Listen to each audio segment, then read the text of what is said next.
Hello മച്ചുമാരി, welcome back to Mallu explainer. ഒരു നാട്ടിൽ പലപ്പോഴായിട്ട് കാണാതാവുന്ന കുറച്ചധികം കുട്ടികൾ ഇവരുടെ ഡെഡ് ബോഡി കൂട്ടം കൂട്ടമായിട്ട് തൂക്കിയിട്ട അവസ്ഥയിൽ കഥാനായകനായിട്ടുള്ള ജെയിംസ് കണ്ടുപിടിക്കുകയാണ്. ഉത്തരം കിട്ടാത്ത പോലീസുകാർ ഉപേക്ഷിച്ച ആ ഒരു കേസിന്റെ പിന്നാലെ ജെയിംസ് നടക്കുകയാണ്. ആ സമയത്ത് ഒരു ഇരുണ്ട കാട്ടിൽ വെച്ച് ഒരു വലിയ തീക്കൊണ്ടത്തിന് ചുറ്റും ഓടി നടക്കുന്ന കുറച്ചധികം ആൾക്കാരെ ജെയിംസ് കാണുന്നുണ്ട്. വിചിത്രമായിട്ടുള്ള ഈ സംഭവം എന്തായിരിക്കും അത്? അതുപോലെ തന്നെ മലയുടെ മുകളിലേക്ക് ഹൈക്കിങ്ങിനായിട്ട് പോയ കുറച്ച് കുട്ടികൾ അവർ ആ ഒരു ഗുഹയിൽ വെച്ച് കണ്ട ഒരു പ്രത്യേകതരം മസ്തികൂടം. എന്തൊക്കെയാണിത്? ഇതിനെല്ലാത്തിനും ഒരു ബന്ധമുണ്ട്. എന്തായാലും എന്താണ് ആ ബന്ധം എന്ന് നമുക്ക് നേരെ കഥയിലേക്ക് പോയിട്ട് തന്നെ മനസ്സിലാക്കാം. അപ്പൊ പോവല്ലേ കഥയുടെ ഈ മായ ലോകത്തിലേക്ക്. So again welcome back to my explainer. വർഷം 1995 ഭൂട്ടാനിലെ ഒരു മലയിലേക്ക് ഹൈക്കിങ്ങിന് പോവാണ് 4 കൂട്ടുകാർ. 2 ആൺകുട്ടികളും അവരുടെ 2 ഗേൾ ഫ്രണ്ട്സും. അങ്ങനെ ആ ഒരു മലയിലേക്ക് ഇവർ പോകുന്ന സമയത്ത് ചില ബുദ്ധസന്യാസികൾ അതിലൂടെ പോകുന്നുണ്ടായിരുന്നു. വല്ലാത്ത രീതിയിൽ തന്നെ അവർ നോക്കുന്നുണ്ട്. അതൊന്നും വലിയ കാര്യമാക്കി എടുക്കാതെ അങ്ങനെ അവസാനം അവർ ആ ഒരു മലയുടെ മുകളിലേക്ക് എത്തുകയാണ്. പോളും സെബാസ്റ്റ്യനും പിന്നെ അവരുടെ 2 കൂട്ടുകാരികളും. ഇനിയിപ്പോ ഈ ഒരു മല താണ്ടി അപ്പുറത്തേക്ക് കടക്കണമെങ്കിൽ ഒരു തൂക്കുപാലുണ്ട്. ഭയങ്കര ഡേഞ്ചറാണ്, നല്ല ഹൈറ്റിലാണ്, താഴേക്ക് നോക്കി എല്ലാം കാണാൻ കഴിയും. അപ്പൊ ഈ പെൺകുട്ടികൾക്ക് നടക്കാൻ ഭയമുള്ളത് കൊണ്ട് തന്നെ ഇവർ രണ്ടുപേരും തൂക്കിയെടുത്ത് അപ്പുറത്തേക്ക് കൊണ്ടുപോകണം. അവിടെ എത്തിയതിനു ശേഷം ഇനി എങ്ങോട്ടേക്ക് പോകണം എന്ന് ഇവർ പ്ലാൻ ചെയ്തുകൊണ്ടിരിക്കുകയാണ്. അപ്പൊ ഈ കൂട്ടത്തില് പൗൾ എന്ന് പറഞ്ഞ ഒരു പയ്യനുണ്ടല്ലോ, അവൻ മാത്രം ഒരു ശബ്ദം കേൾക്കുകയാണ്. നേരെ തിരിഞ്ഞവൻ നടക്കാൻ തുടങ്ങി. ബാക്കിയുള്ളവർ 3 പേരും വിളിച്ചിട്ടും അവൻ വിളിയേക്കുന്നില്ല. എന്തോ ഒരു ശബ്ദത്തിന് വശ്യപ്പെട്ടു പോയതുപോലെ. അങ്ങനെ അവസാനം അവൻ നടക്കുന്നതിന്റെ ഇടയിൽ ഒരു കുഴിയിലേക്ക് ചെന്ന് വീഴാണ്. ഇവർ 3 പേരും ചെന്ന് നോക്കി. അത്യാവശ്യം ആഴുണ്ട്, അടിയിലാണെങ്കിൽ നല്ല ഇരുട്ടാണ്, ഒന്നും കാണുന്നില്ല. പിന്നീട് സെബാസ്റ്റ്യൻ ഒരു റോപ്പെല്ലാം ഉപയോഗിച്ചുകൊണ്ട് നേരെ താഴേക്ക് ഇറങ്ങുകയാണ്. നല്ല കൂറ്റാക്കൂരി ഇരുട്ടാണ്. ആ ഒരു കുഴി ഇറങ്ങി താഴേക്ക് വന്നപ്പോൾ അതൊരു ഗുഹ പോലെയായിരുന്നു. അതിന്റെ ഒരു ഭാഗത്തായിട്ട് ധ്യാനത്തിലിരിക്കുന്നത് പോലെ പോൾ അങ്ങനെ ഇരിക്കുകയാണ്. ഒരു ഭാഗത്തേക്ക് നോക്കിയിട്ട് അവൻ എന്താ നോക്കുന്നത്? ആ ഒരു ഭാഗത്തേക്ക് ടോർച്ച് അടിച്ച് നോക്കിയപ്പോൾ ഒരു വല്ലാത്ത അസ്ഥികൂടം. എന്നൊരു കാര്യം ഉറപ്പാണ്, അത് മനുഷ്യന്റെ അസ്ഥികൂടമല്ല. അതിന് എക്സ്ട്രാ ആയിട്ട് പലതരം ഷേപ്പുകളും ഉണ്ട്, ബോൺസും ഉണ്ട്. ഇപ്പൊ നേരെ പോളിന്റെ അടുത്തേക്ക് വന്നിട്ട് സെബാസ്റ്റ്യൻ അവനെ വിളിക്കുകയാണ്. അവനെ തൊടാൻ നിൽക്കുമ്പോൾ പോള് പറയുന്നുണ്ട്, എന്നെ തൊടാൻ പാടില്ല, നീ മരിച്ചുപോകും എന്ന്. ഇതൊന്നും കാര്യമാക്കാതെ സെബാസ്റ്റ്യൻ പോളുമായിട്ട് നേരെ ആ ഒരു കുഴിയുടെ മുകളിലേക്ക് കയറി വരികയാണ്. അങ്ങനെ ഒരു വിധത്തിൽ മുകളിലേക്ക് എത്തി. അത്യാവശ്യം വൈകിട്ടുണ്ട്, ഇനി എങ്ങോട്ടാ പോണ്ടേന്ന് ഇവർക്ക് ഒരു ഐഡിയ കിട്ടുന്നില്ല. രാത്രി ആവാനായിട്ടുണ്ട്. അതുകൊണ്ട് തന്നെ താഴേക്ക് നോക്കിയ സമയത്ത് അവിടെ ഒരു മരത്തിന്റെ വീട് കാണുകയാണ്. നേരെ 4 പേരും കൂടെ അങ്ങോട്ടേക്ക് വെച്ച് പിടിക്കുന്നുണ്ട്. അവിടെ എത്തിയിട്ട് വിളിച്ചു നോക്കുന്നുണ്ടെങ്കിലും ആരും വന്നില്ല. അതുകൊണ്ട് തന്നെ അവിടെ നിൽക്കാന്ന് തീരുമാനിച്ചു. എന്നാൽ പോളിന്റെ ഈ ഒരു അവസ്ഥ കണ്ടിട്ട് അവന്റെ ആ ഒരു കൂട്ടുകാരിയാണെങ്കിൽ ഭയങ്കര കരച്ചിലാണ്. നമുക്ക് ഇവനെ ആശുപത്രിയിലേക്ക് കൊണ്ടോണ്ടേന്ന് ആ ഒരു സെബാസ്റ്റ്യനോട് ചോദിക്കുമ്പോൾ സെബാസ്റ്റ്യൻ പറയാണ്, ഈ ഒരു അവസ്ഥയിൽ പറ്റില്ല, പുറത്ത് നല്ല മഞ്ഞ് പെയ്യുന്നുണ്ട്, പിന്നെ ഈ ഒരു രാത്രിയിൽ മലയിറങ്ങല് നിസ്സാര കാര്യമല്ല. ഇതേ സമയത്ത് തന്നെ ഈ പോളിന്റെ ദേഹത്ത് നിന്നും ഇവർക്കൊരു ഓടക്കുഴൽ കിട്ടുന്നുണ്ട്. മാത്രമല്ല ഇപ്പൊ കുഴപ്പമൊന്നും ഇല്ലാതിരിക്കുന്ന സെബാസ്റ്റ്യന്റെ ആ ഒരു കൂട്ടുകാരി ഉണ്ടല്ലോ, അവള് പറയാണ്, എടാ അവൻ എന്തോ ഒരു പ്രശ്നം ഉള്ളതുപോലെയുണ്ട്, ദേഹത്ത് മുറിയോ കാര്യങ്ങളൊന്നുമില്ല, ഇനി എങ്ങാനും ആ ഒരു ഗുഹയുടെ ഉള്ളിലേക്ക് ചെന്ന സമയത്ത് വല്ല വിഷവാതകവും ശ്വസിച്ചിട്ടുണ്ടാവുമോ? സെബാസ്റ്റ്യൻ ഇപ്പൊ അതിന് എതിർക്കുകയാണ്.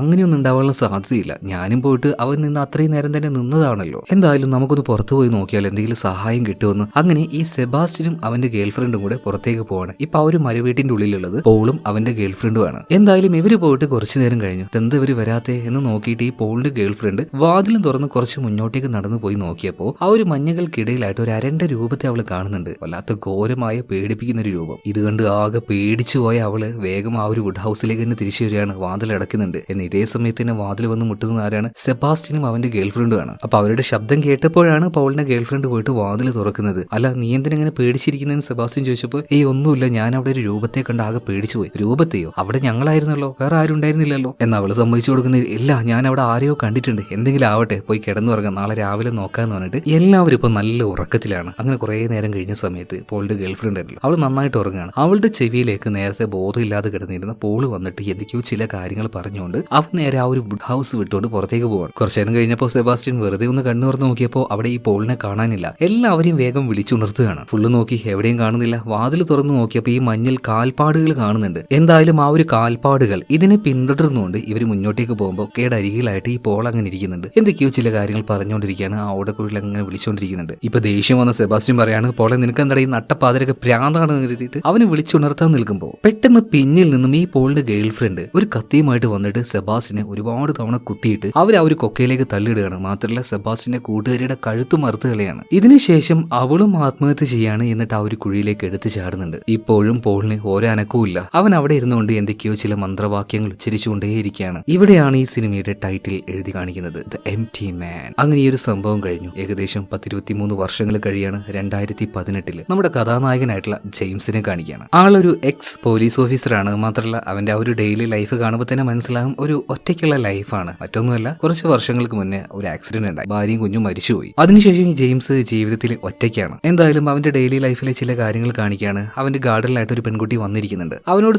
സംസാരിക്കാനായിട്ട് തന്നെയാണ് ആ ഒരു പെൺകുട്ടി അവിടെ വന്നിരിക്കുന്നത്. അവളുടെ പേര് അമാൻഡ എന്നാണ്. രണ്ടുപേരും ഒരേ രീതിയിൽ തന്നെ ഡിപ്രഷൻ അനുഭവിക്കുന്ന ആളാണ്. ജെയിംസിന് അവന്റെ ഭാര്യയും കുഞ്ഞിനെയും നഷ്ടമായി, അതുപോലെ തന്നെ അമാൻഡയ്ക്ക് അവളുടെ അച്ഛനെയും നഷ്ടമായിട്ടുണ്ട്. അതുകൊണ്ട് തന്നെ ഈ രണ്ടുപേരും ഒരു ഡിപ്രഷനിൽ നിന്നും റിക്കവർ ആയി വന്നുകൊണ്ടിരിക്കുകയാണ്. എന്തായാലും അത്യാവശ്യം ഏജുള്ള ആളാണ് നമ്മുടെ ജെയിംസ്. ജെയിംസിനോട് വലിയ എന്തോ ഒരു സന്യാസിമാരൊക്കെ സംസാരിക്കുന്നത് പോലെ അമാൻഡ ഇങ്ങനെ സംസാരിക്കുകയാണ്. എന്തെങ്കിലുമൊക്കെ വിഷമമുണ്ടെങ്കിൽ നമ്മൾ അതിലൊന്നും കുറെ ഇങ്ങനെ ആലോചിച്ചിരുന്നിട്ട് കാര്യമില്ല. കാരണം എന്താ അറിയോ, നമ്മുടെ ലൈഫിൽ സംഭവിക്കുന്ന ഒരുപാട് കാര്യങ്ങളൊന്നും അത് റിയൽ അല്ല, ഇതൊക്കെ നമ്മുടെ ഒരു തോന്നലുകൾ മാത്രമാണ്. അങ്ങനെയൊക്കെ അങ്ങ് ചിന്തിച്ചാൽ മതി. ഇപ്പൊ നമ്മുടെ ജെയിംസ് വിചാരിക്കുകയാണ് ആകെ മോട്ടേന്റെ അത്രേ ഉള്ളൂ, ഇവളെ വായിന്നാണ് ഇമാതിരി ഫിലോസഫിയും കാര്യങ്ങളൊക്കെ വരുന്നത്. ഇത് മാത്രമല്ല, അതിന്റെ കൂടെ തന്നെ വേറെയും കുറെ കാര്യങ്ങൾ പറയുന്നുണ്ട്. അവനാകെ ഞെട്ടിപ്പോവാണ്, ഇവളെന്തീ പറയുന്നത്. ഇതേ സമയത്ത് തന്നെ അമാൻഡയെ അവളുടെ അമ്മ വിളിക്കുകയാണ്. അപ്പൊ അങ്ങളെ ഞാൻ പോട്ടെ, വീട്ടിൽ പോട്ടെ എന്ന് പറഞ്ഞിട്ട് അമാൻഡ വേഗം തന്നെ അവളുടെ വീട്ടിലേക്ക് ചെല്ലുന്നുണ്ട്. അങ്ങനെ രാത്രി ജെയിംസ് കിടന്നുറങ്ങുകയാണ്. അപ്പോഴും ചില ഡ്രീംസ് അവൻ കാണുന്നുണ്ട് കേട്ടോ. വല്ലാതെ വേട്ടയാടുന്ന ഹോണ്ടിങ് ആയിട്ടുള്ള അവന്റെ ഫാമിലിയെ കുറിച്ചുള്ള ആ ഒരു ഡ്രീംസ് ആയിരുന്നു അത്. എന്തായാലും ചാടി എഴുന്നേറ്റ ജെയിംസ് ചില ടാബ്ലറ്റ് ഒക്കെ കഴിക്കുന്നുണ്ട്. ഇത് അവന്റെ സ്ഥിരം പരിപാടിയാണ്. ഇതുപോലുള്ള സ്വപ്നങ്ങൾ കാണുക, എഴുന്നേൽക്കുക, ഇതുപോലെ മരുന്ന് കുടിക്കുക. അങ്ങനെ ആ ഒരു ദിവസവും കഴിഞ്ഞു. പിറ്റേ ദിവസം രാവിലെ ആയപ്പോൾ തന്നെ ഈ അമാൻഡയുടെ അമ്മയുണ്ടല്ലോ ജെയിംസിനെ വിളിക്കാണ്. ജെയിംസ് വേഗം തന്നെ അങ്ങോട്ടേക്ക് ചെന്നു. കാരണം അവിടെ എന്തോ ഒരു പ്രശ്നമുണ്ട്. എത്തിയ സമയത്ത് തന്നെ അമാൻഡയുടെ അമ്മ ജെയിംസിനെ കെട്ടിപ്പിടിച്ച് കരഞ്ഞുകൊണ്ടിരിക്കുകയാണ്. എന്തോ കാര്യമായിട്ട് സംഭവിച്ചെന്ന് ജെയിംസിന് മനസ്സിലായി. അവൻ എന്താന്ന് ചോദിക്കുമ്പോൾ അമാൻഡയുടെ അമ്മ അവനെയും കൂട്ടി നേരെ അവളുടെ മുറിയിലേക്ക് ചെല്ലുകയാണ്. എന്നാൽ അവിടെ അമാൻഡ ഉണ്ടായിരുന്നില്ല. പകരം അവിടെ ഉണ്ടായിരുന്ന ഗ്ലാസ്സിൽ ഒരു കാര്യം എഴുതി വെച്ചിട്ടുണ്ട്. The empty man made me do it. എന്നെ കൊണ്ട് ഇത് ചെയ്യിച്ചത് എംപ്റ്റി മാൻ ആണ്. എന്തായാലും അധികം വൈകിയില്ല. ശരിക്കുള്ള പോലീസുകാരെ ഇങ്ങോട്ടേക്ക് എത്താണ്. ജെയിംസ് ഒരു എക്സ് പോലീസ് ഓഫീസറാണ്. ഇപ്പൊ അവൻ ആ ഒരു ഡിപ്പാർട്ട്മെന്റിലില്ല. എന്തായാലും പോലീസുകാർ വന്നിട്ട് കാര്യമായിട്ട് തന്നെ അന്വേഷിക്കുന്നുണ്ട്. നമ്മുടെ ഈ അമാൻഡ ഉണ്ടല്ലോ, അവൾക്ക് 18 വയസ്സായത് ഇതാ ഈ അടുത്താണ്. മാത്രമല്ല അവൾക്ക് എന്തെങ്കിലും ബോയ് ഫ്രണ്ട് ഉണ്ടോ, അല്ലെങ്കിൽ മറ്റെന്തെങ്കിലും കമ്പനികളുണ്ടോ, ഡ്രഗ്സ് യൂസ് ചെയ്യുന്നുണ്ടോ, അങ്ങനെയുള്ള ഒരുപാട് കാര്യങ്ങൾ പോലീസുകാർ ചോദിക്കുന്നുണ്ടെങ്കിലും അമാൻഡയുടെ അമ്മയ്ക്ക് ഇതിനെക്കുറിച്ചൊന്നും വലിയ ധാരണയില്ല.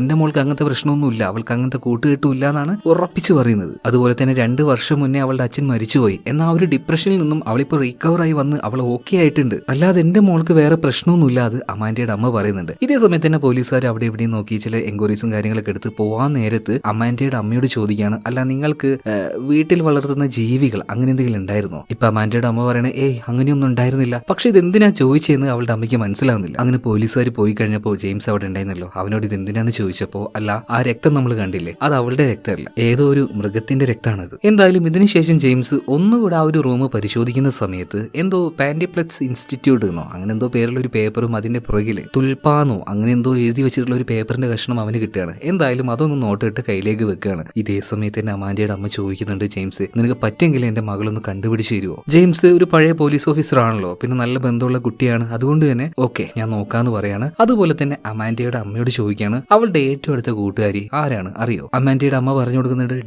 ഡിമോറയാണ് അവളുടെ ഏറ്റവും അടുത്ത കൂട്ടുകാരി. ഓക്കെ ഞാനൊന്ന് അവളെ പോയി കാണട്ടെ. അങ്ങനെ ഇപ്പൊ ജെയിംസ് നേരെ സ്കൂളിലേക്ക് ചെല്ലുകയാണ്. സ്കൂൾ വിട്ട സമയത്ത് കുറെ കുട്ടികൾ വരുന്നുണ്ട്. അതിലൊരു കുട്ടിയെ ജെയിംസ് വിളിക്കുകയാണ്, ഡെമോറ ഒന്ന് ഇങ്ങോട്ടേക്ക് വരുമോന്ന്. ഡെമോറ പതിയെ ജെയിംസിന്റെ അടുത്തേക്ക് ചെല്ലുന്നുണ്ട്. അമാൻഡ നിന്റെ കൂട്ടുകാരിയല്ലേ? ഇപ്പോ ചെറിയൊരു പേടിയോട് കൂടിയിട്ട് ഡെമോറ അതേന്ന് പറയുന്നുണ്ട്. എന്നാ വണ്ടിയിൽ കയറി, എനിക്ക് ചില കാര്യങ്ങൾ ചോദിക്കാനുണ്ട് എന്ന് പറയാം. ആദ്യമൊക്കെ ഒരു പേടിയും ഭയം ഉണ്ടായിരുന്നെങ്കിലും ജെയിംസിനെ ഈ ഡെമോറയ്ക്ക് നേരത്തെ അറിയായിരുന്നു. അതുകൊണ്ട് തന്നെ അവന്റെ ആ ഒരു ജീപ്പിലേക്ക് കയറുകയാണ്. അവനിപ്പോ ഒരു സിഗരറ്റ് വലിച്ചുകൊണ്ടിരിക്കുന്നുണ്ട്. ഇപ്പൊ ജെയിംസിനോട് ഈ ഡെമോറ ഒരു സിഗരറ്റ് തരുമെന്ന് ചോദിക്കുന്നുണ്ട്. ഓക്കെ നീ വലിച്ചു വന്നിട്ട് അവൾക്കൊന്ന് കൊടുക്കുകയാണ്. അപ്പൊ തന്നെ ഡിമോറയോട് ജെയിംസ് ഒരു കാര്യം ചോദിക്കുന്നുണ്ട്, ഈ എംപ്റ്റി മാൻ അതിനെ കുറിച്ച് നിനക്ക് എന്തെങ്കിലും അറിയോ? ഈ എംപ്റ്റി മാനെ കുറിച്ച് അമാൻഡ് എന്തെങ്കിലും പറയാറുണ്ടായിരുന്നു? ഇത് കേട്ടപ്പോൾ തന്നെ ഡിമോറയുടെ ആ ഒരു മുഖവും കാര്യങ്ങളൊക്കെ മാറുന്നുണ്ട്. ചെറിയൊരു ഭയം വന്നതുപോലെ അവള് പറയാണ്, സാറേ എനിക്കറിയുന്ന ഞാൻ പറയാം. അങ്ങനെ ഡെമോറയ്ക്ക് അറിയാവുന്ന ഒരു സംഭവം, ഒരു ഫ്ലാഷ് ബാക്ക് ഇപ്പൊ പറഞ്ഞു കൊടുക്കുകയാണ്. ഇവരുടെ ഗ്യാങ് എന്ന് പറഞ്ഞാൽ ഒരു 5-6 പേരുണ്ട്. അപ്പൊ ഇവര് ഇടയ്ക്ക് ചില്ല് ചെയ്യാനായിട്ട് ഇവിടെ ഒരു പഴയ ബ്രിഡ്ജ് ഉണ്ട്. ഇപ്പൊ യൂസ് ഒന്നും ചെയ്യുന്നില്ല, നേരെ അങ്ങോട്ടേക്ക് പോവാറുണ്ട്. അവരുടേതായ ഓരോ പരിപാടികൾ, അതുപോലെ തന്നെ സ്മോക്കിംഗ്, ഡ്രിങ്ക്സ് ഇതെല്ലാം അവിടെ വെച്ച് നടക്കാറുണ്ട്. അപ്പൊ ഡിമോറയും അമാൻഡയും അവരങ്ങനെ ഒരു ഭാഗത്ത് ഇരിക്കുന്ന സമയത്ത് ഈ അമാൻഡ ഡിമോറയോട് ഒരു എക്സ്ട്രാ ഫിലോസഫി രീതിയിൽ ഓരോ കാര്യങ്ങൾ, ഫുള്ള് നെഗറ്റീവ് ആയിട്ടുള്ള കാര്യങ്ങൾ ഇങ്ങനെ പറഞ്ഞുകൊണ്ടിരിക്കുകയാണ്. എന്നാൽ ഇതിങ്ങനെ കേൾക്കുന്ന സമയത്ത് ഡിമോറയ്ക്കും വല്ലാത്തൊരു ഡിസ്റ്റർബൻസ് തോന്നിയിട്ടുണ്ടായിരുന്നു. ഇതേ സമയത്ത് ആ ബ്രിഡ്ജിന്റെ ഒരു ഭാഗത്തായിട്ട് ഒരു ഹോൾ ഉണ്ട്. ആ ഹോളിന്റെ ഉള്ളിൽ നിന്നും ഒരു ആൺകുട്ടിയും പെൺകുട്ടിയും പതിയെ പുറത്തേക്ക് വരികയാണ്. ഇതിന്റെ താഴെയായിട്ട് എന്തോ ഒരു സ്പേസ് ഉണ്ട് തോന്നുന്നു. എന്തായാലും അവരുടെ ആ ഒരു ചില്ലിങ് എല്ലാം കഴിഞ്ഞതിന് ശേഷം തിരിച്ചു പോകുന്ന സമയത്ത് ഈ അമാൻഡ വീണ്ടും ഓരോ ഫിലോസഫി പറയാണ്. അതായത് ഒന്നിനെയും നമ്മൾ പ്രതീക്ഷിച്ച് ജീവിക്കാൻ പാടില്ല, നമ്മൾ ആർക്കും ഒരു ഭാരവും ആകാൻ പാടില്ല, അങ്ങനെയൊക്കെ എന്തൊക്കെയോ ഫിലോസഫികൾ. ഇതും പറഞ്ഞ് ഇവരിങ്ങനെ പോകുമ്പോൾ ആ പാലത്തിന്റെ ഒരു ഭാഗത്ത് വെച്ചിട്ട് ഒരു കാലി കുപ്പി കിട്ടാണ്. പെട്ടെന്ന് തന്നെ അമാൻഡ ആ ഒരു കാലി കുപ്പി എടുത്തു. എന്നിട്ട് ഭയങ്കര ആശ്ചര്യത്തോട് കൂടിയിട്ട് അതിൽ നോക്കിയിട്ട് പറയാണ്, ഇത് നോക്കിയേ ഒരു എംപ്റ്റി ബോട്ടിൽ, ഈ ബ്രിഡ്ജ് ആണെങ്കിൽ ഒരു എംപ്റ്റി ബ്രിഡ്ജ്, എന്നാ പിന്നെ നമുക്ക് എംപ്റ്റി മാനെ വിളിച്ചാലോ? ഇവൾ എന്തേ കാണിക്കുന്നത്?